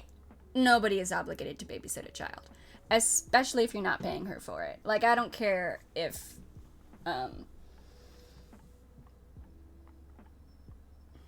it's family. You pay people to babysit, especially if your kid's a little shithead. Alright, I, female 30, live with my husband, male 31, and our son, male 5. My sister, 22 female, is still in college and has to move out with us 3 months ago because she had some issues with her roommates. Things were going fine until this argument. Also, she doesn't work, but my parents send her some money for textbooks and groceries, although she barely ever has contributed to the household since she moved in with us. We also live in a different state from our parents and family, so I'm basically throwing her in the streets by kicking her out, which would make me a big asshole. I would be parenting an exception. I've watched too many family members be used for free services. I'm obligated, but the kid is mine. I would be parenting. My brother and sister-in-law have used me for free babysitting many a time. See, there's no babies in my family, so I don't have to worry about it. No one has a baby. Actually, I have a cousin who had a baby. Actually, how old is that kid? Oh my god. But we weren't close enough for me to, like, be babysitting him. My mom always allowed me to put my foot down and say no. My cousins were not as fortunate. So my son comes back from school at around 3 p.m. or 3:30. My husband works until 6 and I work until 5, although sometimes I have to stay an hour or two extra. This is not normal, maybe 3 or 4 times a month when we're behind on a project. We had a babysitter that would wait until he's back. He comes back home via the school bus and would stay with him until me or my husband come back from work. However, she recently discovered she's sick and told us that she can't continue working as she has to go through treatment. We thanked her for telling us and wished she would get better soon. I asked my sister to babysit our son until we can get a new babysitter, given that she doesn't have classes at that time. She told me she never agreed to babysit when she moved in here and that I should have told her beforehand so she could find somewhere else to live. I told her that I knew this wasn't our agreement, but this was something exceptional since our babysitter has medical issues. It's not either of our fault, and she would prefer 100 times not to be in this situation. She told me that she can't babysit because sometimes she has to go to the library or to study with friends, and babysitting would limit her hours of studying. I got angry, maybe too angry, and so I told her that we never ask anything from her. We helped her because we wanted to be kind with her, and yet she can't even compromise to stay a few hours home just until we find a new babysitter. I ended up telling her she has a week to leave because we will not be providing food or a roof to a bitch like her. One of my son's friend's mom is taking care of my son now.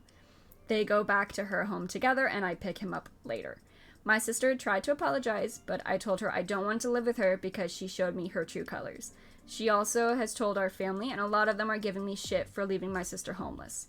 My husband, my in-laws, and my friends support me, but it feels, I As if my family isn't on my side. Makes me think I'm an asshole, to be honest. Edit, it wasn't easy to find another person to take care of my son. I had to take 2 days from work, which will be taken from my next paycheck. Let me see. What are you guys saying?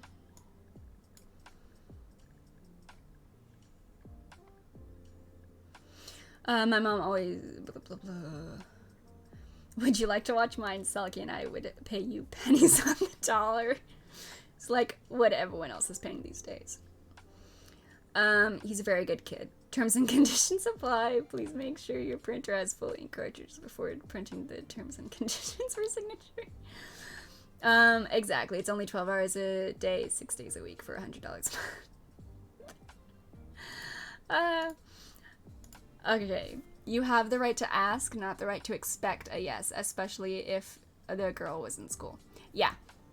I feel like it's totally fine for you to ask your sister to start watching your kid until you can find a new babysitter. I think you should pay her to watch your kid. I know you wouldn't want to because you think she's a freeloader or whatever, but I think you should pay her. But also how, like, I don't know. She said it's difficult. It was hard to find another person, and she's had to take 2 days off from work. Would you not have had to take 2 days off from work to find a babysitter in any case?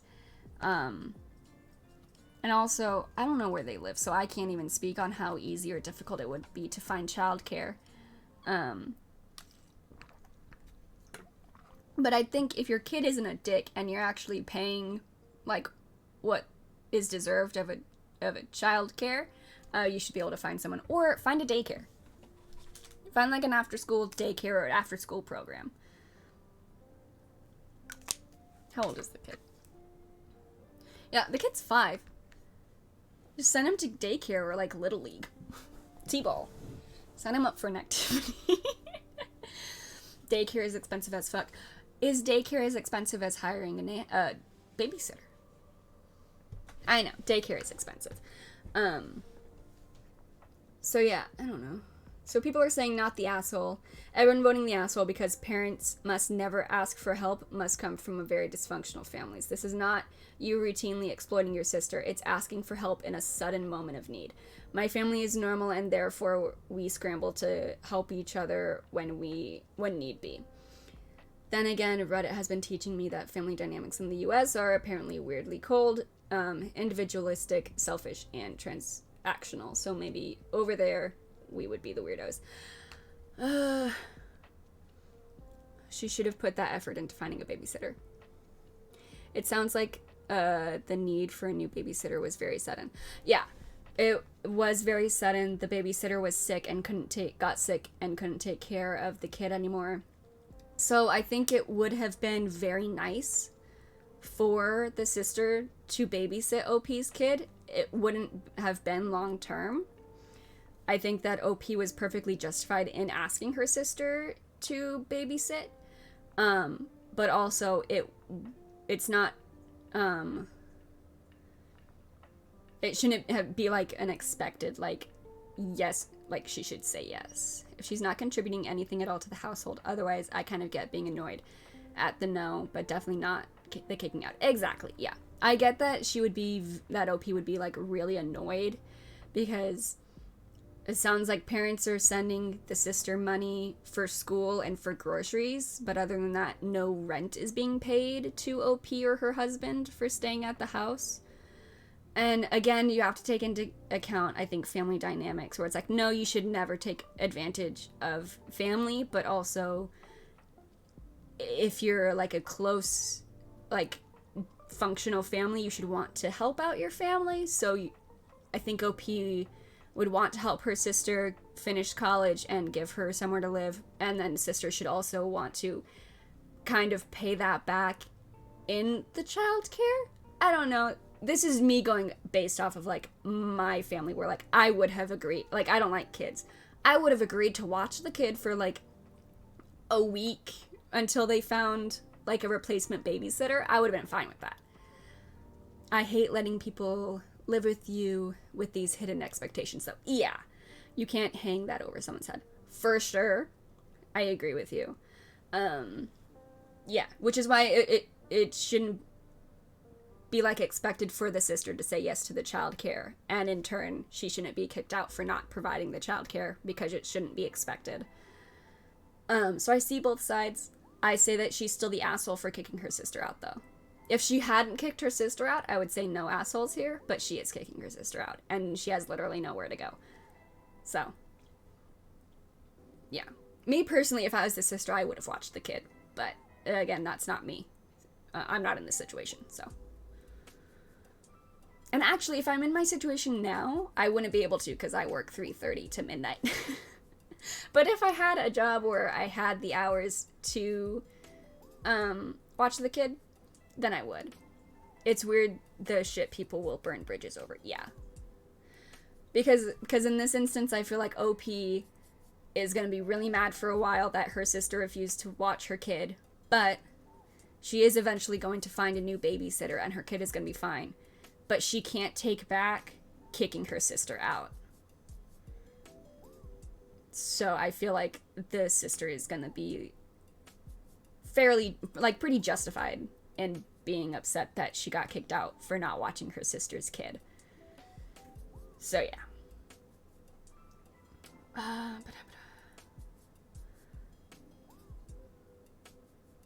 Let's see. Am I the asshole for not including my brother's girlfriend on a family trip? It didn't sound juicy. Am I the asshole for not taking my son to his favorite restaurant for his birthday since his mom fed him right before I picked him up? Reddit has deemed them not the asshole. My kid is very book smart. However, sometimes he doesn't really make good decisions. So his mom or I help him out. How old is he? My ex has custody of him, and I get to see him whenever he has time, usually every weekend. I'd been saving up money to take him out for dinner at a steakhouse he loves. This isn't something we can do all the time. Unlike so many people in this sub, I'm not a millionaire tech guy, and I have never received an inheritance. For me, spending this much money for a meal is a sacrifice, but he's worth it. I had spoken to his mom, so she knew the plan. I had spoken with him, and he was excited about going there for his birthday. I went to pick him up at his mom and stepdad's house. When I got there, I went in because we were all friendly that way. He was finishing up 2 grilled cheese sandwiches and a bowl of tomato soup. I asked why he was eating since he knew we had a reservation for dinner. He said he was hungry, so his mom made him food. After we left, I asked him if he was still hungry, and he said he was stuffed. So I called the restaurant and canceled the reservation. We went to see a movie instead. He has room for soda and popcorn. When I took him home, his mom asked how dinner was, and I told her we had changed plans. Now she's upset with me because I didn't follow through on taking him out like I said I would. I think I made the right decision. A fine meal that. Yes, it is. Where's Rom? I'll definitely be clipping that and putting that on TikTok for him. Okay. So I think, of course, it could have been handled differently. I think we really need an age on this kid. Because it really depends on how old the kid is, right? Yeah, why take him out if he's already full? Exactly. Wait, the kid wasn't mad? Was this the mom being upset? It sounds like the mom was upset. After we left, I asked him if he was hungry. He said he was stuffed, so I called the restaurant and canceled. We went to a movie. He has room for soda and popcorn. There is no mention if the kid is upset, which is why I think the kid was really young. This makes me feel like the kid was really young and didn't fully understand what's going on. So sounds like under 12 if he ate what mom gave him without protesting. For sure. Because I feel like if the kid was older, he would have been able to get himself a snack if he was really hungry. Kid seems happy about whatever. Who cares what the mom thinks about the birthday plans? Exactly. Because I feel like if the kid was older and he was I get hungry before I go out, so I get like a little like some crackers or like vegetables and like a little something just to like tide you over before you go and actually like eat a big meal. Especially for me, I need to jumpstart my stomach so that I don't get too full too quickly. I have weird eating habits. So I always try to eat like a little something before I go to a restaurant just to start my metabolism back up. So this makes me feel like the kid was very young and was like, "Hey mom, I'm hungry." And instead of her being like, "Let me give you like some like an apple and peanut butter or like some crackers with cheese, like just a little something so that he has something in his stomach and he's not upset about being hungry." 7 to 9 for sure. The mom should have been smarter about this and been like, "Okay, well, you're about to go out to dinner, so I'm gonna give you this small snack." Especially because the dad came in as he's finishing it. So it was right before the dad got there that she fed him. Why would you make the kid a whole ass meal? Exactly. Yeah, let me see. Went to pick him up. He was finishing the meal. So she had just fed him. I feel like just giving him some little spite. I don't think your wife is as happy with you as you make her think. Stop. Thank you, Fax. Gifting a sub to Selkie. Thank you. So I feel like the mom was like, she wanted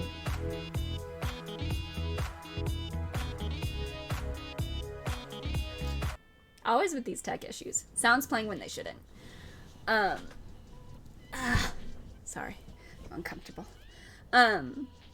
So I feel like mom wanted to start some shit. You know, mom wanted some drama. She's like, we're co-parenting too well. I need to do something. I also feel like dad gets there. "Oh, you've already eaten. We don't want to go, well, I'm not taking you out to this expensive restaurant now." If the kid got upset, then he could have been like, "Hey, how about I take you out for ice cream now, and next weekend I take you to the restaurant. And don't eat before." You know? So I feel like if he or the kid really wanted to go to that restaurant, he could have made like the effort to be like, "Hey, can I reschedule our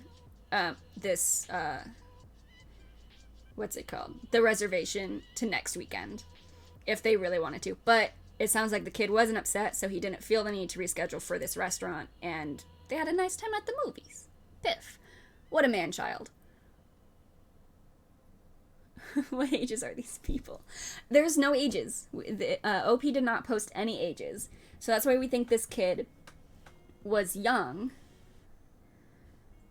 And didn't care that he didn't get to go to the restaurant. If you know you have a reservation.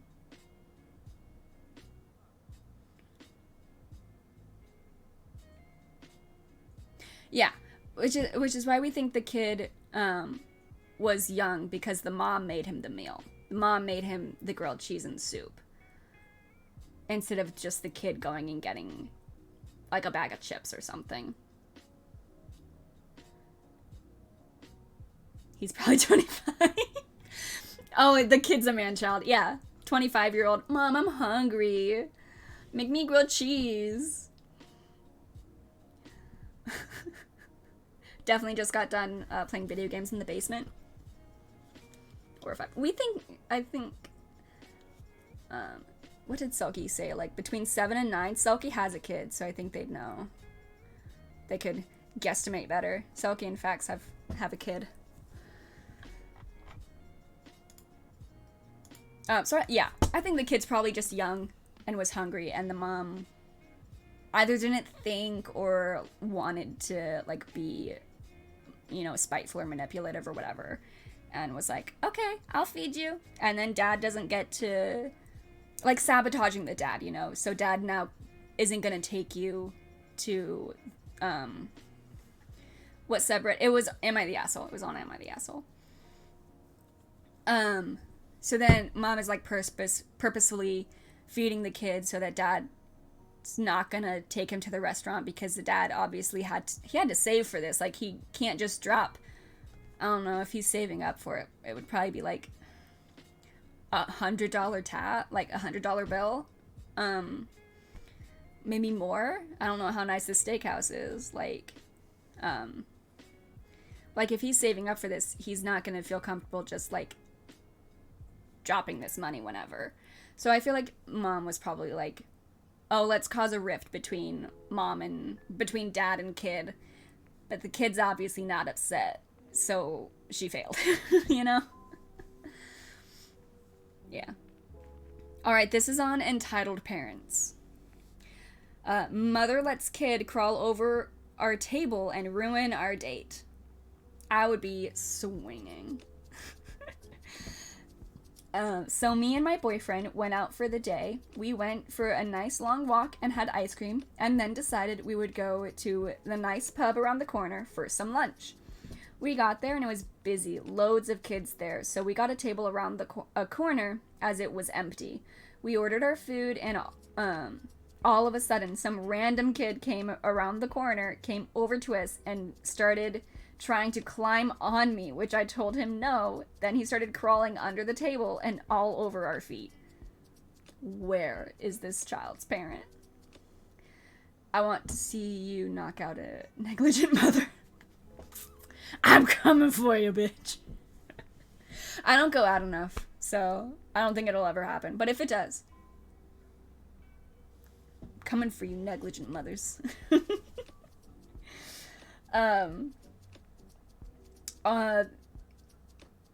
Crawling under the table and all over our feet.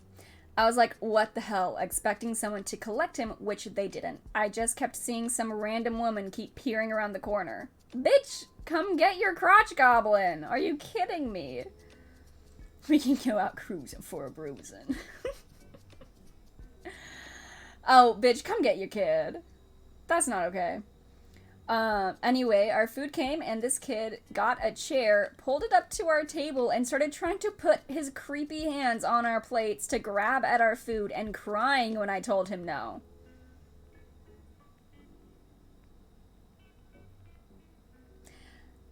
Ooh, I'd be so mad. He then started shaking the table, knocking my drink over, so I got annoyed and asked the bar who the parents were. You just now asked? Ask earlier. Right when the kid comes over, be like, come get him. Who does he belong to? Get him out of here. If I see a child running around a restaurant and parents doing nothing, I will give them coffee. Yeah. You can throw a toddler like a football if you try hard enough. I've been working out, you know. I'm pretty protective of children, but like, no. Man, sometimes I hear stuff that makes me think, I'm killing it at this parenting thing. Right? Yeah. Who the parents were. Turned out it was the woman who had kept looking around the corner, so she knew he was bothering us. So I went over and told her to get him and said he was ruining our food and she needs to buy him some because he's hungry. And she said I was a selfish bitch for not giving a child food. Her child, how is that my responsibility? Anyway, she came and got him, muttered something under her breath, and walked away, only for the little horror to return seconds later, trying to climb on us again. I had enough and said I wanted to leave and just go home. And as we were leaving, the kid's mother waved to us and said, bye, see you soon. What the fuck? LMAO. We're a young, childless couple trying to enjoy our child-free life. I really don't need someone else's kid ruining my day. What's the point of taking him out if she doesn't want to look after him? What? She just thought some random people were gonna feed her child? Was she just waiting for a table of grown-ups to show up and be like, go ask them for food. I don't want to buy you food. How dare you not feed my child? Yeah, no. No. Not gonna happen, honey. Oh.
Okay, Timmy, it's time to learn how to live this life of crime. Alright, I got my water filled up, and I got a little something. Focus.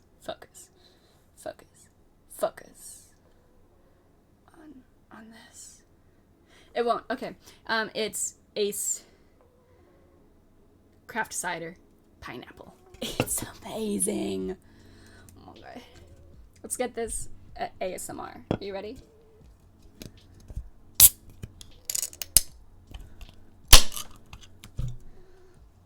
I think that peaked, and I'm sorry if you were wearing headphones. I also fucked it up, so that wasn't satisfying at all, and I'm sorry. Oh, it's so good. I get fucked up on these. I went to a company party before I quit. The Christmas party for work. And I think I had 2 of those and a shot of whiskey? What is it? Whiskey that we did a pickleback. Is that whiskey? A pickleback shot? And it wasn't even a pickleback shot because they were out of pickle juice, so we used pineapple juice. I wasn't aware they made craft ciders that weren't sexual in any way. Typically. Yeah. So I had 2 of the... 2? Yes, 2 of these and a shot of whiskey. Pickleback goes for any shot. Okay. But they were out of pickle juice, so... craft ciders that weren't sexual. You know? Just an ace card. Are hard ciders sexy? Is this not the peak of sexiness?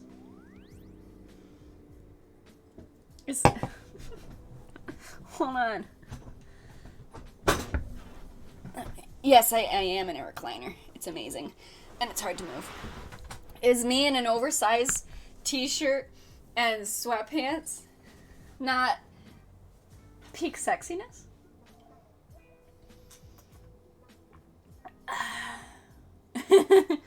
A joke that missed entirely. Oh, apparently, yeah. Because I'm making another bad joke. Louise, hello. That weren't sexual in any way. No, okay. Okay, I got it. No, that was very good. I'm just stupid. Yes, asexual. That's very good. Wait, where's the goodie? Oh, Louise. This is Louise. Lady's on the bed. Actually, she just woke up. This is Louise. This is Louise. This is Cutie. How's the new job? Amazing. I'm here. It's very good. I'm doing overtime tomorrow. It's like kind of unlimited, or you can do 2 hours of overtime on weekdays and then at least 4 hours on Sundays, and you have to do at least 1 Sunday a month. But then as long as your supervisor is there, I think you can stay overtime whenever. So it's really nice. It's just, it's really slow and quiet, which I do really like, but sometimes it's a little too slow, where, like, I finish my current task really quickly, and they're not ready. They don't have another task to give me right away. So sometimes, what's the thing I missed? I'm a file clerk, at a bank, with, like, loans and stuff. I think there's, like, a confidentiality thing, though, so I can't talk too much about it, but, like, I just, like, refile stuff. It's like, you're given a list and you go find files, and then you make sure they're all in order, and then you, label them for the new area that they're going to, and then you go put them back and make sure that they're all in order on the new shelf. Within those files. So it's really nice. So yeah, so that's what I do. I'm on the transfer team, so you're transferring files from one location to another, and then there are other teams that do other stuff. But I'm glad I got on the transfer team because I really enjoy it. Thanks, Steph. It's gonna be, yeah. I got to do a second guide for IGN. Oh my god. Oh, if anyone doesn't know, Piff writes for IGN. He does articles and walkthroughs and stuff. What was your last article? It was for, which game was it? Let me see. The guide for Dragon Ishin. Ishin? I'm probably saying that wrong. Nice. Yes, it's really cool. So yeah. I'll just plug all my friends, you know. That's very cool. What is the new guide about?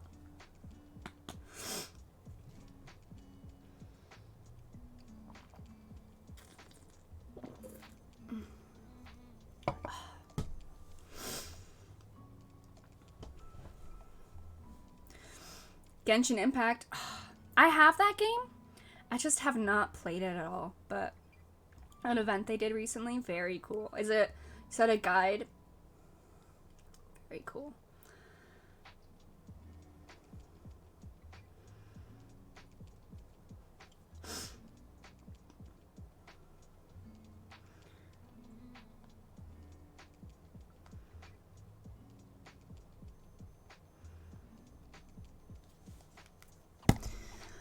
At my work, I got to evaluate an extremely old person for stroke symptoms and then send them to the hospital.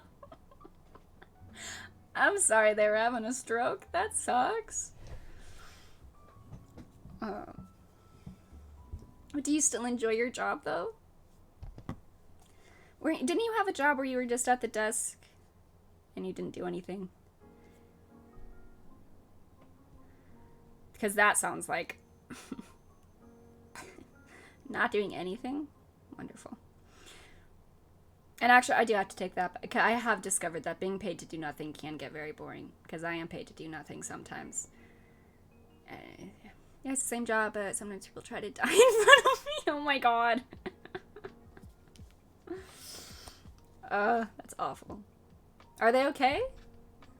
Play video games once for the night. You see, that's awesome. If I could, like, do stuff while I'm not... If I could, like, have a video game out or have my phone out without fear of, like, get off your phone while I'm not doing anything, that'd be nice. Because there are some times where, like, I don't know, they haven't come back from the hospital yet. I really hope they're okay. Oh. But, like, I'll be moving as slow as I possibly can. Like, I think, because I have to keep track of how she's a sweet old lady. Oh.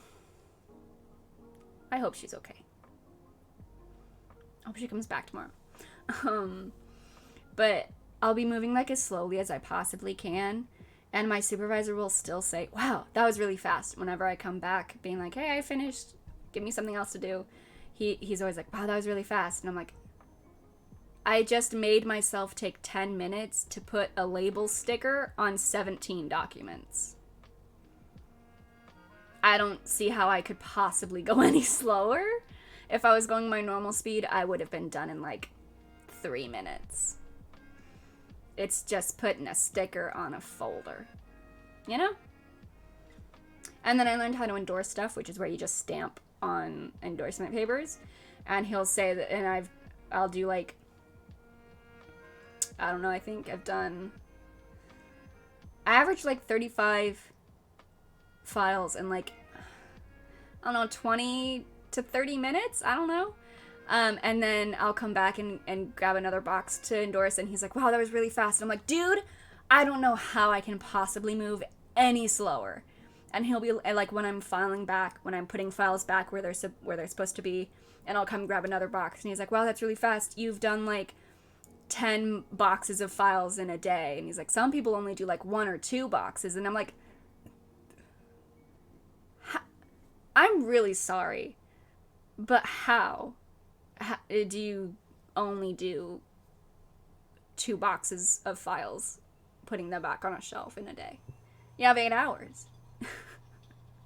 But like I don't want to be like mean because I don't know the pay. Like I just work really well in this field. Like this is how my brain works. I love just like these are the numbers that I have to find. I find the numbers, they're in order, put them back. I really just enjoy that kind of work. Other people, they might not be suited for it, so they move slower.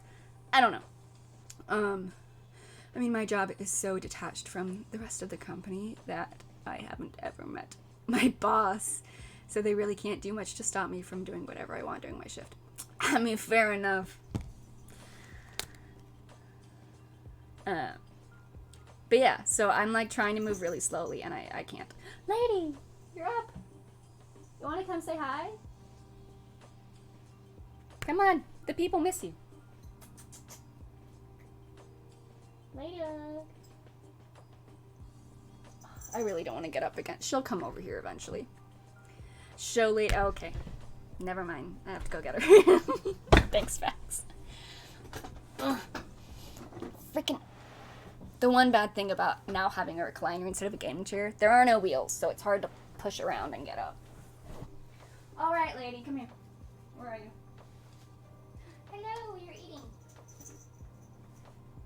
Ooh. Okay. I'm so sorry. Oh, it's fine. She was eating. She would not have come over here. Here she is. Here's the girl. Here's the big fat lady. I'm trying really hard to get her to lose weight. I have like dedicated playtime for her when I get back from work, and I've changed up what I'm feeding her. So, really trying to get this chonker down. Yeah, hi. This is Lady. She's why I still have orange tabby cat emotes. Oh, and you can see Louise's head back there. Hi, Lou. Hi. Hi, Big B. Oh. Look at her creepy little eyes.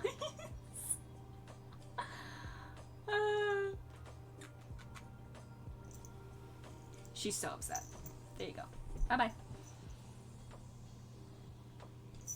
You're gonna jump up on the desk. She's gonna jump up on the desk real quick. No? What are you doing? Oh, she's laying down. I now can't move, so I'm back here, I guess. Alright, next story. How long have I been going? 2 hours? Cool. Alright. Would I be the Would I be the asshole for not going on a family vacation because my brother wants to bring his dog? Yes, why don't you want the dog? Why wouldn't you want a dog around? That's ridiculous.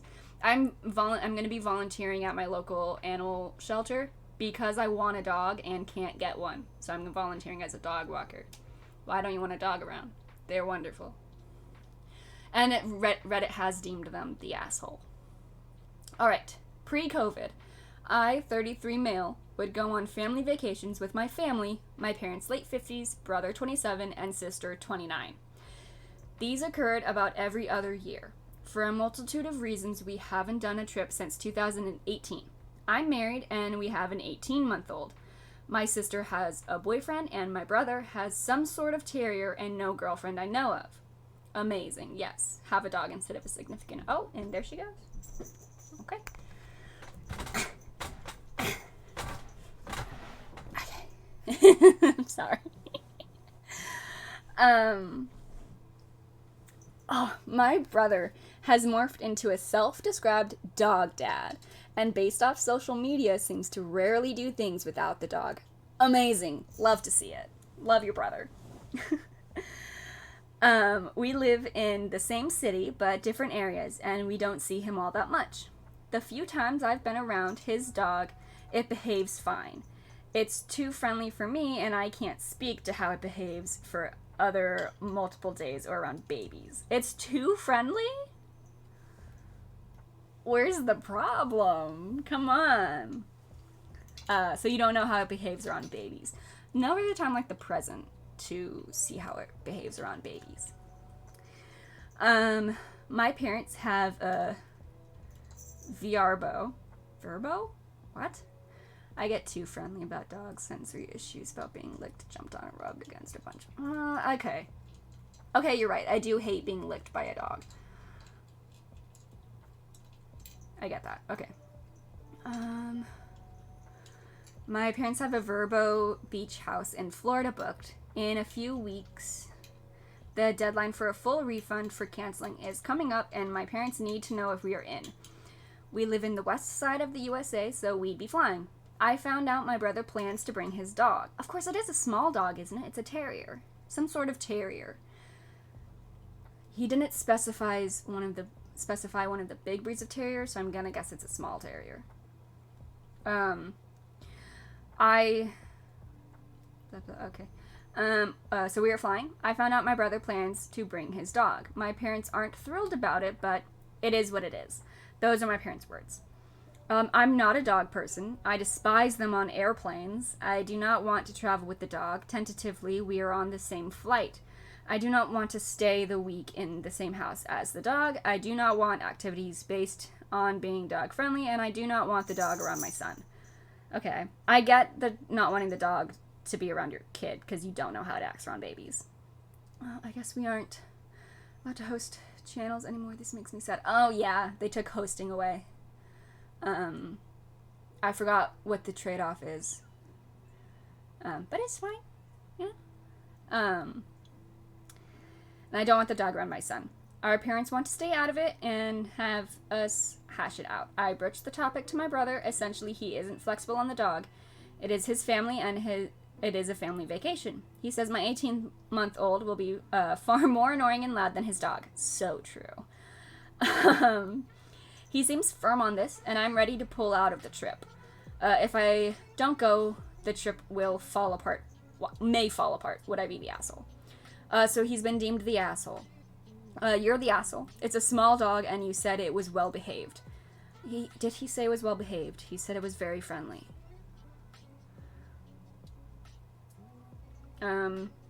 It behaves fine.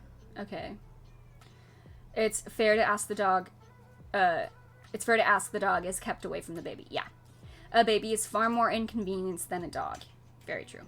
You can leave a dog home alone for a few hours if people want to eat at a nice restaurant.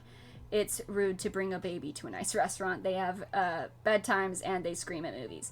Kids are awesome, but you're on a different planet if you think the vacation is going to revolve around the dog. It's going to revolve around your baby. I agree. Really friendly is not equal to well-behaved. Yes, I agree with that. But this commenter I also agree with that it should be easy enough to keep the dog away from the baby. I know babies have like floor time and stuff. The dog can go like outside or in a different room. You can put up a baby gate to keep the dog and the baby separated. Hi, Lou. So I think there are steps that you can take to keep the dog and the kids separated. And speaking of flying, you have an 18-month-old who is going to cry on the flight. Like, ascension and descension, like, with the ears popping, the kid is going to cry. Like, it's fine. Babies cry on a plane. But that is going to be more annoying than the dog being in a dog carrier at your brother's feet. You don't like flying with dogs. Why? I mean, they're usually like, if the dog is going to be on the plane, like, with the people, it's a small dog in a carrier. I think the only big dogs that I've seen allowed to be in the cabin with the owner are, like, service dogs. Or emotional support animals. Otherwise, they are put into, like, into a, like, special, like, cabin for live animals. I'm pretty sure. I don't know. I could be wrong. But, like, do you have plane seats booked next to each other? Are you going to be anywhere near your brother and his dog on the plane? I think that is a non-start. It does, like, I don't care if you don't like flying with dogs. You're probably not going to be near your brother, and the dog is not going to be as annoying as your baby crying. That's just true. Your baby's going to cry on the plane. And yeah, the vacation is going to revolve more around the baby. Because babies have way more needs than a dog. The dog can go outside, can be left alone for a few hours. Get, like, one of those really long leashes. If there's no, like, fenced backyard, get a really long leash and tie it around a tree. You know, dog's taken care of. So yeah, I think he would be the asshole. Or like, if I don't go, the trip may fall apart. I don't know why the trip may fall apart. Can your brother and your parents not just go on the trip? And your sister and the boyfriend not go on the trip without you, your wife, and the baby? Why is it gonna fall apart? So yeah, I don't think he would necessarily be the asshole for pulling out, unless it will for sure ruin the trip. But if the trip would still happen with or without him, I don't think he's an asshole. Or I'm the main character. Very true. But yeah.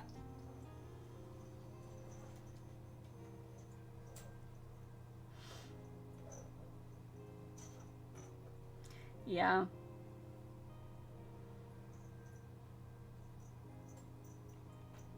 So I think you wouldn't be the asshole if it won't actually affect anyone if you go or not. You would be the asshole if it would completely, like, derail the trip. In which case, take your baby, your brother takes the dog, and you just ask that the dog be, like bring a baby gate. I'm sure you have a baby gate. Oh, wait, you're flying. How much is a baby gate? Just buy a baby gate. Or, like, put up, like something. I don't know. You could put something up that would keep the baby and the dog away from each other, I imagine. And then just ask that the dog be kept away from your baby. Especially if it turns out that the dog isn't good around kids. You don't know if the dog is good around kids. Dog could be great around kids, you know? Anywhere between $20 and $80 depending. Sometimes the cheaper ones have structural flaws that are pretty dangerous, but if you're already flying... Yeah, and they go on trips at least every other year. Their parents have this house in Florida that they're going to. It kind of sounds like you're a pretty well-off family. I'm sure you could afford a $20 to $80 baby gate to keep the dog away from the kid. Give both the dog and the 18-month-old weapons and let them fight it out. Whoever wins gets to go on the trip. Yeah. That seems like a very reasonable solution. Yes. Yeah, that probably shouldn't be no effect. Selkie, come on. That sounds very reasonable. That sounds like a good solution. Let them fight it out, you know. They're the two that are messing up the trip. You know?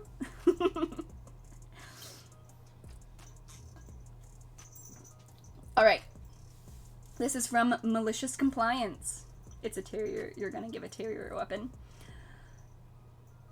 I mean, yeah, I think you should just have a backup plan for if the dog beats the kid, the dog is going to go on a rampage. So you just should be protected against that.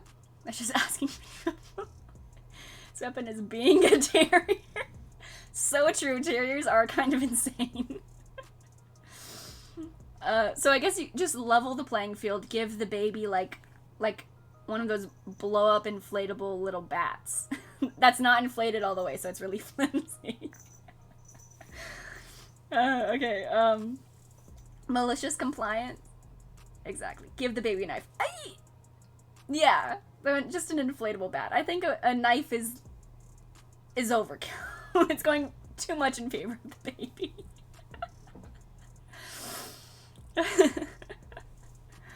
Alright, so this is from Malicious Compliance. Diva Chef told me just stand there and be quiet. ... Okay. Background.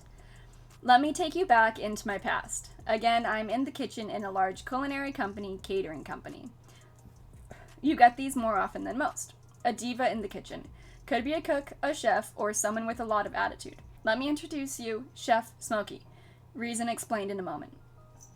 I guess the reason why they're named Chef Smokey.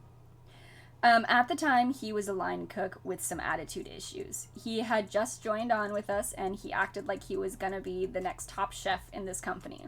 He came over to our main line, looked things over, and then he came to the prep zone. Now, the difference in the prep zone and the main line is the type of burners. On the main line, we have gas ranges, 6. In the prep zone, we have almost an L-shaped counters with induction burners set up. I do not know the difference between these, but someone will. On unusually swamped nights, the prep zone will handle appetizers for the main line. The story. Here comes Chef Smokey about to take the lead on appetizers. Myself and one other person are working hard, but apparently not smart enough. So Chef Smokey grabs multiple pans and puts them on the induction burners. He revs them up super high and adds his olive oil. Now there are two glitches in this scenario. Issue 1, induction burners. These older ones use specific pans and special setup to work. So they can be temperamental when they do work, and if you're using the wrong pan, either the pan won't work or they act up. Issue 2. Olive oil smokes faster than the normal canola or vegetable oil or mixed oil that we have on site. Recipe calls for olive oil. Yeah, I think olive oil has a lower burning rate. I think. Is that olive oil? Yeah, it smokes fast, so yeah. We don't pump our induction burners to super high, especially when you're using pans not made for it. The pans work, but they can run super hot. Overload the induction burner or not work at all. He sprays oil into 5 pans he has on super high. He gives us a super conceited look. Me. You might not wanna...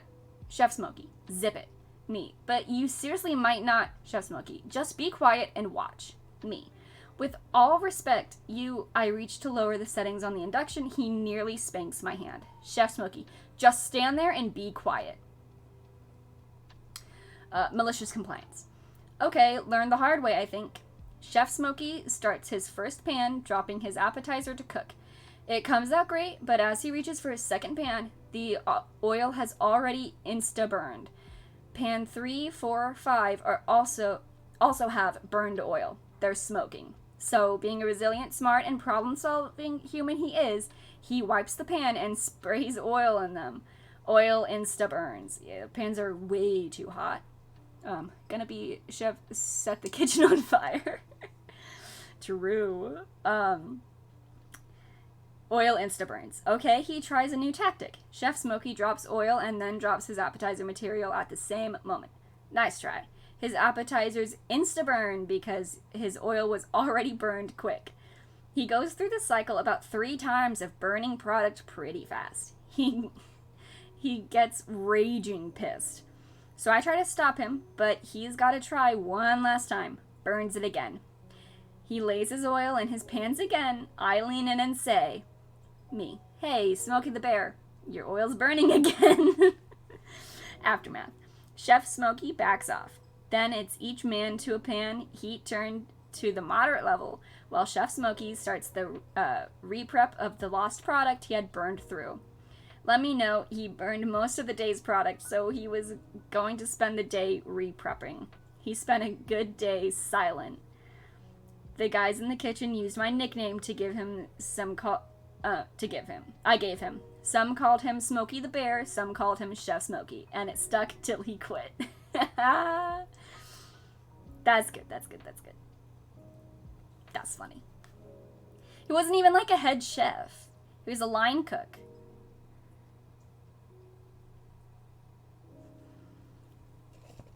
That's funny as hell. Facts, can you imagine Gordon Ramsay yelling at this dude? Just getting done. What the fuck are you doing? I'm calling him an idiot sandwich. He'd probably throw the pan of burning oil at him. Oh my god. Malicious compliance. This one I was very... Why'd my headset just click? Alright, this one I was really excited to read. It sounds very funny. Malicious compliance. Customer asked me to count out a bag of live crickets in front of her. Loses out on bonus crickets. I can only imagine she thought there weren't enough crickets in the bag and asked this person to count them. And then there were extras in the bag, and it's a woman, so she takes them out. So I, 32 female, work part-time at a pet store to supplement my income as my salary of a full-time teacher doesn't always pay the bills. Oh, honey, I am so sorry. Pay teachers more. Come on. Plus, I have a few pets, and 20% off of in-store purchases is rather helpful. Anyway, one of the things we supply are live and frozen feeder animals for things like reptiles, certain aquatic creatures, and invertebrates. These include things like mice, rats, Dubai roaches, bloodworms, mealworms, waxworms, superworms, and crickets. The mice and rats are either frozen or alive, but either way, they're easy to count and box up for the customer. Dubai roaches, mealworms, waxworms, and superworms are prepackaged and pre-marked, but the crickets are not. One time, we used to have a snake, and I would have to sometimes go and buy the mice until my mom started having them delivered. But I sometimes have to go and buy mice for him. And so there's just the aisle with all of the like feeder animals to feed your larger animals. And there was one time I was down at the freezer picking out mice. And as I'm standing up, I like look up and stand up, and I just like make eye contact with the biggest fucking African hissing roach, like the really big ones. And it was like in the container, but there was like that container of like 5 of these massive roaches, and I'm just I hate roaches. Of course, my last job did desensitize me pretty well because there were roaches all over that barn and I had to kill them. So I got pretty good at dealing with like the normal like water bug, normal cockroach, but roach stares into your soul. Yeah. They're horrifying. I hate them. They're just nasty. I'm sorry. Like, even people are like, just call them a water bug. It makes it better. No, it doesn't. It's a roach, and I hate it. Crickets are kept in these large containers with a mesh top, egg cartons for the crickets to climb and hide in. Cricket food and hydration. This means when customers ask for crickets, which we usually sell by the dozen, we have to count and retrieve them manually while putting them in a plastic bag. We then fill it with air and tie off to go with the customer. Our method for transferring the crickets is to lightly tap the egg carton over a funnel-like object that doesn't have a hole in the bottom. We tap the crickets in, wrap the plastic bag around the mouth of the funnel, then tip it and lightly tap the crickets into the bag. Tap the crickets in, wrap the plastic around the mouth. Okay. Some crickets jump in and out of order or cling to others, so often customers are given bonus crickets, which we're okay with. It's better than shorting them. So customers are always given the right amount, or often more than what they asked for without an increase in price. Yeah, normal. Most people get this. The customer in this story did not. A woman comes in and she asked for 4 dozen crickets. 48 crickets in total. Thank you for adding that up because I wouldn't have known. I went to the back, tapped the crickets from the carton into the funnel, and then counted them into the bag. As per usual, you see, I wouldn't be able to keep track of that. I don't think I'd be able to keep track of the crickets jumping in and out, so I would just dump them in and be like, I don't know, there's definitely more than 12 though. Here you go. Alright, I went to the back, tapped the crickets from the carton into the funnel, and then counted them into the bag. As per usual, the occasional extra cricket tumbled or hopped in, probably putting the total to a bit over 50 by the time I was done. I bagged them, tied the bag, then took them to the counter. Now, I don't know if this woman was having a bad day or she had been stiffed by another store in the past, but she demanded that we count out the crickets in front of her before she paid for them. Do you know how hard it would be to count crickets? They are jumping all over the place, dude. Come on. I explained that it was like that she got more than what she asked for, and counting out 48 crickets, I think the beeping is that my headset's almost dead. I don't want to plug it in. It's fine. What? How long have I? It's 2:30. I'll probably just finish this story and then be done. I explained it was likely that she got more than what she asked for, and counting out 48 crickets individually would take a while. She insisted she wanted to be sure we weren't ripping her off. So I got one of those small plastic critter keepers and a pair of tongs. I opened the bag, making it deflate and slightly more painful to work with, and inserted the tongs. Delicately, so not to crush the crickets, I grabbed each one with the tongs and started counting slowly, so not to crush the crickets with the tongs or lose my place while counting, something I do struggle with, and dropped each individually counted cricket into the critter keeper. So after about 5 to 10 minutes at the counter, meticulously counting crickets with tongs and maybe deliberately taking a little bit longer than I had to out of spite, a line was building up behind the woman and I was getting close to the end of my count.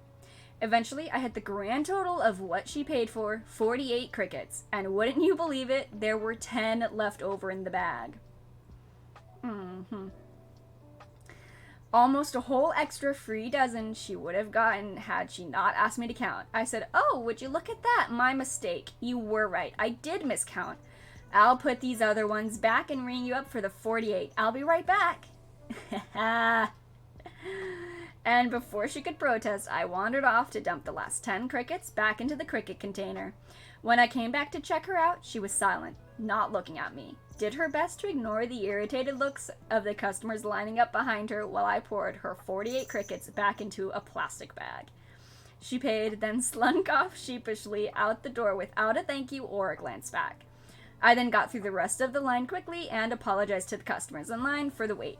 I sent them home with some free samples, thanked them for the patience, and then continued along with my shift.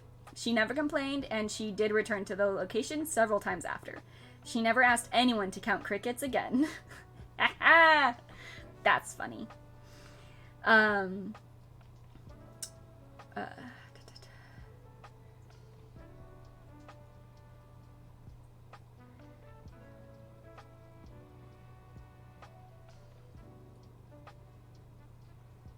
Yeah, there are no fun comments. Let's see. Maybe I'll do one more.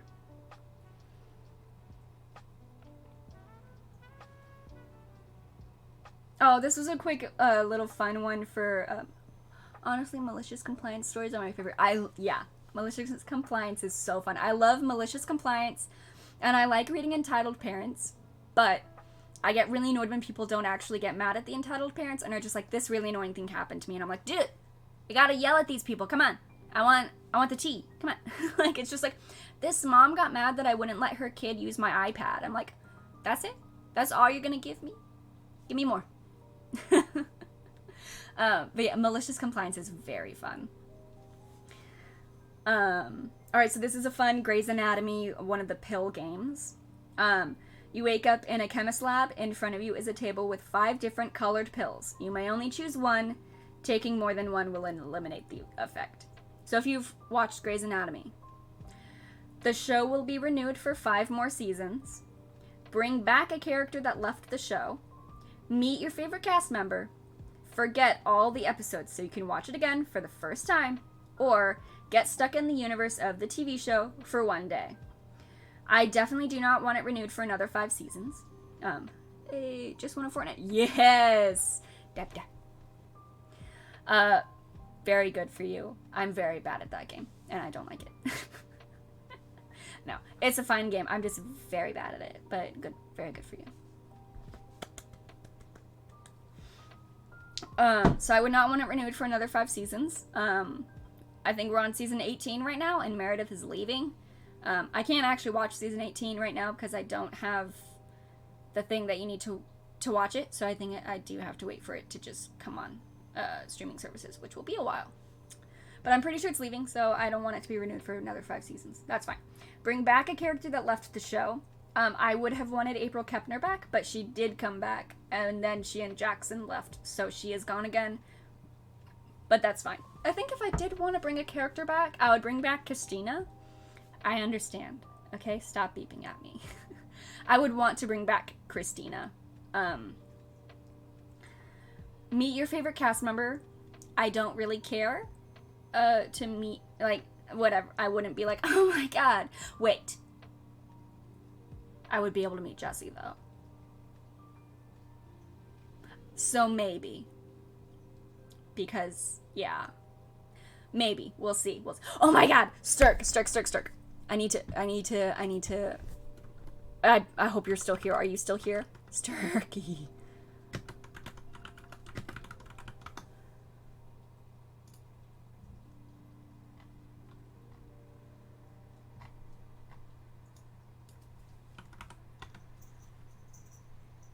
Stirk, come back. I have news about Jesse Williams.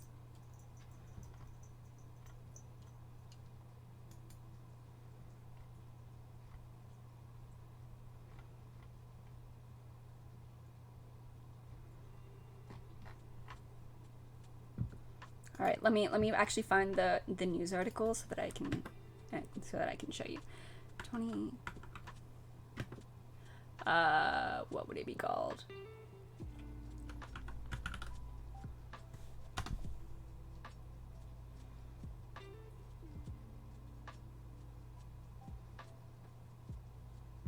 Yes, okay. Jesse Williams is doing an audio series on TikTok. And it's going to be hitting the Quinn app. So if you know what that means, you know what that means. It's audio books. Or not books, it's audio stuff. But he's going to be doing that. So, alright, so I might want to meet Jesse Williams. Forget all the episodes so you can watch it again for the first time. This would be my choice. I would choose this. I love this show, and I would definitely want to watch it for the first time again. Get stuck in the universe of the TV show for one day. I definitely would not want to be stuck in the universe for a day. In one day, so much shit can happen. Like, no, I don't want any of this trauma. Like, I don't want it. In one day, major spoiler alert for what? I don't remember what season. Major spoiler alert and trigger warning. In one day, a shooter enters the hospital, kills like 3 characters, shoots several more characters. It like aims a gun, the thing at Christina while she's operating on Derek, and Meredith is crying, like, please keep operating, and then Jackson fake flatlines Derek so that the dude leaves. Meredith thinks that he's flatlined, and then they plug him back in, and he's alive now again, like he's still alive, hey. And then Owen gets put, and Meredith has to operate on Owen while Christina is operating on Derek, and then Meredith is actively having a miscarriage.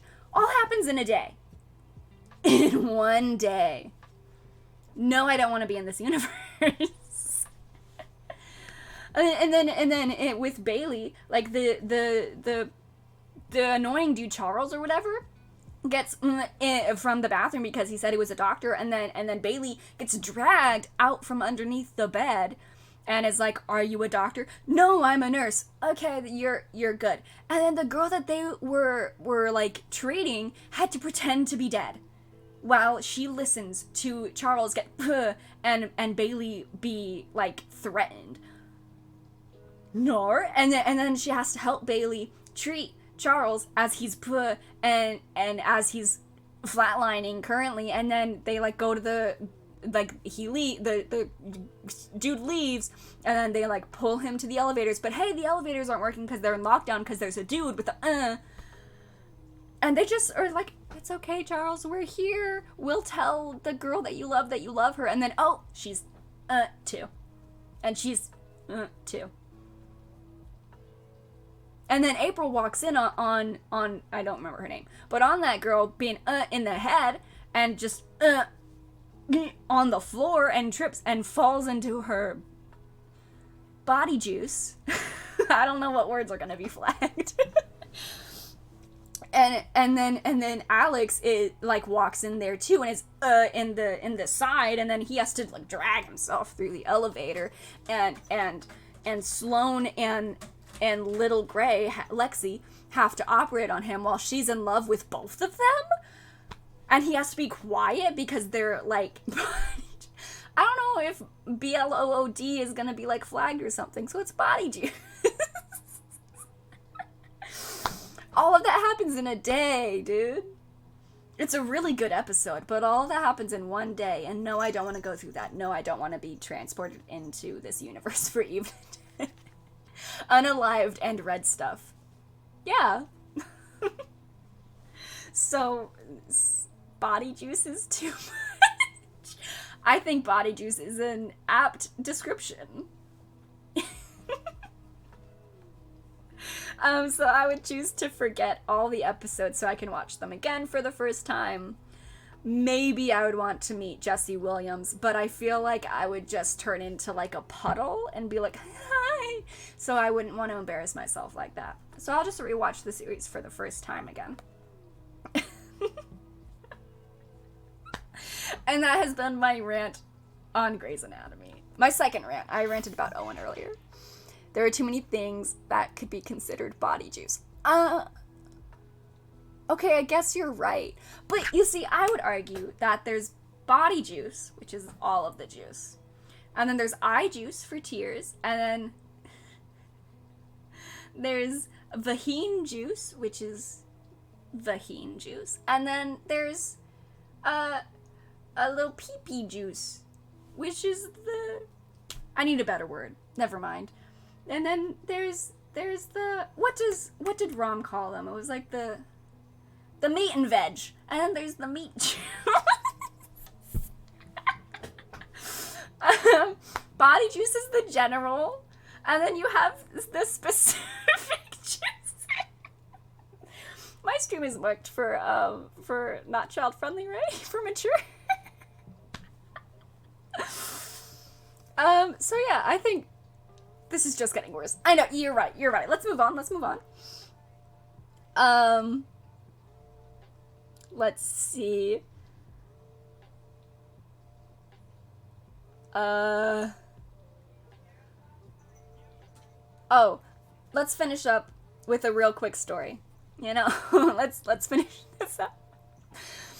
I would categorize body juice as sweat, I think. Okay. Pore juice. Like your pores have juice come out of it. You see, I would still consider body juice the red stuff. But you're also right, you know, to each their own.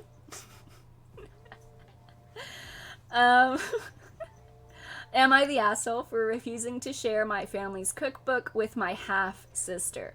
Reddit has deemed them not the asshole. I need more details because half-sister is like half related to blood, so it's gonna depend on what side of the family the cookbook is coming from. If your half-sister comes from your dad's side and the dad's side is the one with the cookbook, then I think she might deserve the cookbook. But if she's from the dad's side and the cookbook is from your mom's side, nah, she doesn't get the cookbook, you know? Alright. My mom's grandma started a cookbook before she had kids. My grandma inherited it off her, my great-grandma started a cookbook before she had kids. My grandma inherited it off her when grandma started having kids, and then my mom got it before she had me. My mom gave it to me when she was sick. I was 7 at the time, and died soon after. She told me to be careful with it and that it was special to our family. So does it just go to the firstborn daughter? Or firstborn in general? Is the cookbook only going to the girls? A couple of years after she died, I learned my dad had cheated on her with his wife, and that my half-sister was the product of the affair and born before my parents' divorce was finalized. No, you're not the asshole. She doesn't get the cookbook. It's not her fault, but your dad's a dick. I was too young to realize when it was all going on. After learning this, I had a hard time being around my dad. I remember my mom being sad, and it made sense why. I also learned that he had told my mom in a really cruel way. Your dad's an even bigger dick. How I found out is I dropped on a fight between my dad and my uncle and aunt, my mom's siblings, and heard it all, including how much my dad hated how boring my mom was. I remained distant from him, his wife, and my half-siblings ever since. I have 2 more half-sisters and a half-brother. So 3 half-sisters and a half-brother. My dad decided to tell the oldest of my half-siblings about the cookbook. No! Nuh-uh! Not your family's cookbook. It's your ex-wife's family cookbook. He mentioned how much I valued it and all kinds of stuff. Oh, you best lock that shit up. Okay. You better lock that shit up. I've read stories about people that just stealing shit that is like meaningful. She wanted to share it with me to cook from. She wanted you to share it with her. to cook from it and to get to write in it like I will someday. No. Wrong side of the family, sweetie. She pestered me about it, and every time I told her no, then her parents would tell her more about it. In the end, she was upset and sobbing over being told no. I had told her it was something special from my mom's side, and I wanted to keep it private until I have children. That wasn't good enough because she insisted we're family and she's my sister. No. My dad and his wife were angry with me.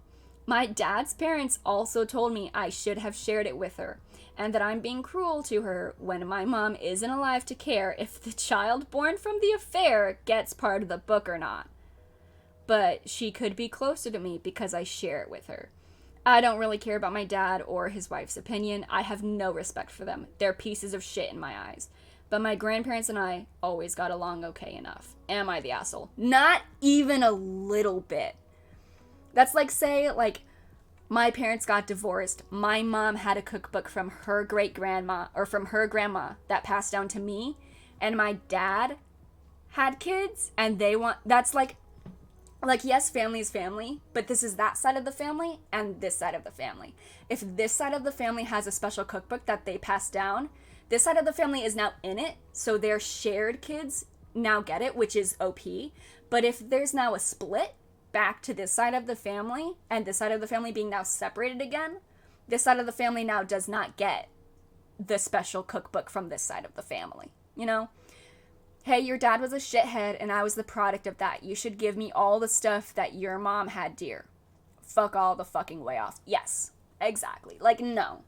You're not from the mom side of the family. If the mom remarried and had a kid and that was the stepsister, where it's still from the mom's side, that had the cookbook, I could see more of an explanation. But if the cookbook specifically goes to the firstborn kid, then it's still OP's cookbook. Or she said, like, she gets to write in it or have a part of the book, so maybe they, like, divide the book or something. I don't know. But, like, maybe if OP's half-sister was from the mom and a new husband or a new partner, then I could see, like, sharing a few recipes and, like, being more open with the cookbook. But it's not from her mom. It's from her dad, who is a literal piece of garbage. Like, awful human being. So no. Not the asshole. So this comment, not the asshole, and give the book to your aunt or uncle for safekeeping before it goes missing, is destroyed or edited. Yes. Like I said, I do not put it past people to, like, steal, like, special family stuff. I've read stories about this before where, like, where it was a similar situation. This girl had, like, a really precious necklace from her dead mom, and her dad's new family, or, like, her dad and his new wife had a daughter, and the daughter wanted, or, like, the stepdaughter or whatever, wanted to wear the dead mom's necklace, and was like, no, and then she, like, stole it. No. Scan the pages and make yourself a working copy, then put the original somewhere safe as a treasured heirloom. Maybe get a safe deposit box. Yeah, I agree with this. If you have the money to be able to, like, scan all the pages, and then put the original, like, locked away. That still, like, leaves the opportunity for the, like, scanned pages to be stolen, but the original wouldn't be harmed in any way. So, like, you kind of have to get over that this person now has all the copied pages, but you would still have the original if they decide to steal it. I get that you're dying. Give me, like, 5 more minutes. I'm petty. I'd scan the pages, but make some photoshopped alterations which make the recipes taste wrong, inedible. You'll know, but if they copy your book, they won't be able to reproduce them properly. Yes! This is the one. I would do this too. If I, like, had the energy one day, scan all the pages, and then Photoshop it. And be like, yeah, here!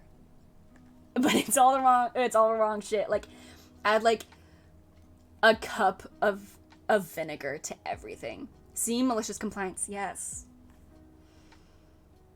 Yeah, that'd be very funny. So yeah, not the asshole. All right. So we've been going, for almost 3 hours. Amazing.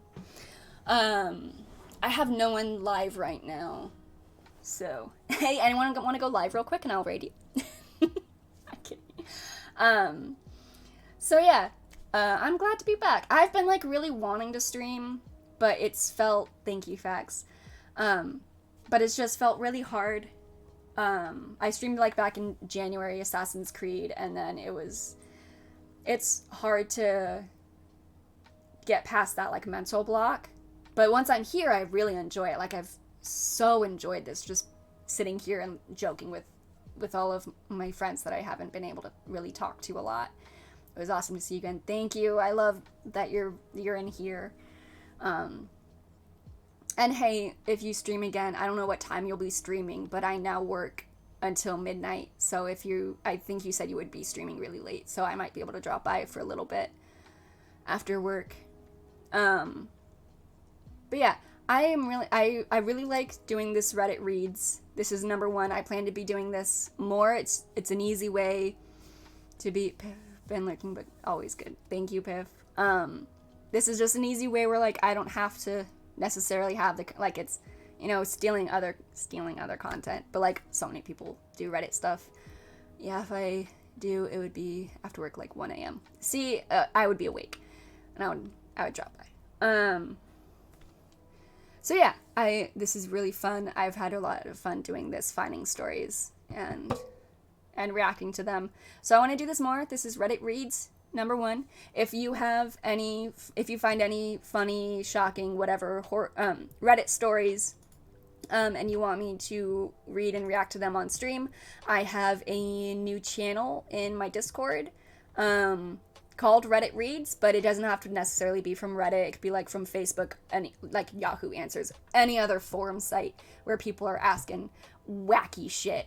And obviously from our last story, I don't care if it's gross. I'll talk about almost anything. And again, I was inspired to start doing this from the podcast, The Judgies. They're like all over TikTok. They do basically the same thing. With like their own special segments, like body juice. Exactly, body juice. So yeah, if you ever find any fun stories, feel free to put them up into Reddit Reads in my Discord. I'll fix my Discord. I think everyone who is here right now is in my Discord. Yeah. But I will fix my Discord command because me and Sienna figured out earlier that it was broken. So I'll figure out all of my commands for stream. They probably all broke because I've been gone for like over a month. But I hope to be doing this soon. And even if like I start with some Reddit stuff and then move into a game, I feel like this is an easy way for me to just be able to sit down and just read something, and I don't have to be like on immediately. I can kind of vibe with you guys and off of the Reddit stories. So this feels really good for me, and I like this. Everyone except Selkie, I will get them in there. They find really good Reddit stories. Amazing. Your captions are very good. My closed captions? I haven't read them. Are they saying random shit?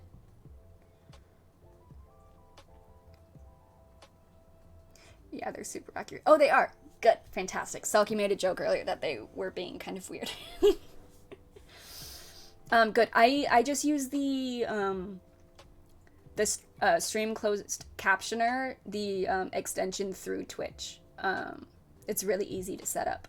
So if anyone wants to incorporate captions into their streams, it's super easy to set up. You just have to remember to turn it on and off before and after streams. I think my headset finally died. Yeah, finally died. Music's gone. Alright, I'm gonna go charge my headset, I guess. No, it was just the end of the song. Okay. Alright, I have no one on to raid, so thank you guys very much for being here and hanging out, and I hope you all have a wonderful night, and a good rest of your weekend. I work tomorrow at 11 a.m., so I've got overtime tomorrow. Woo! Money, you know? But yeah, I hope you all have a wonderful night and a good rest of your weekend and a good week going forward. I don't know when the next time I will stream. I feel like me saying the next time I'm gonna stream stresses me out more somehow, you know, anxiety stuff. But yeah, I will always be announcing it on Twitter and on Discord. And if I start using my Instagram more, then I'll probably announce it on my Instagram. Have a great day tomorrow. We'll be here when you come back. Thank you, Fax. All right. Have a good night, everyone.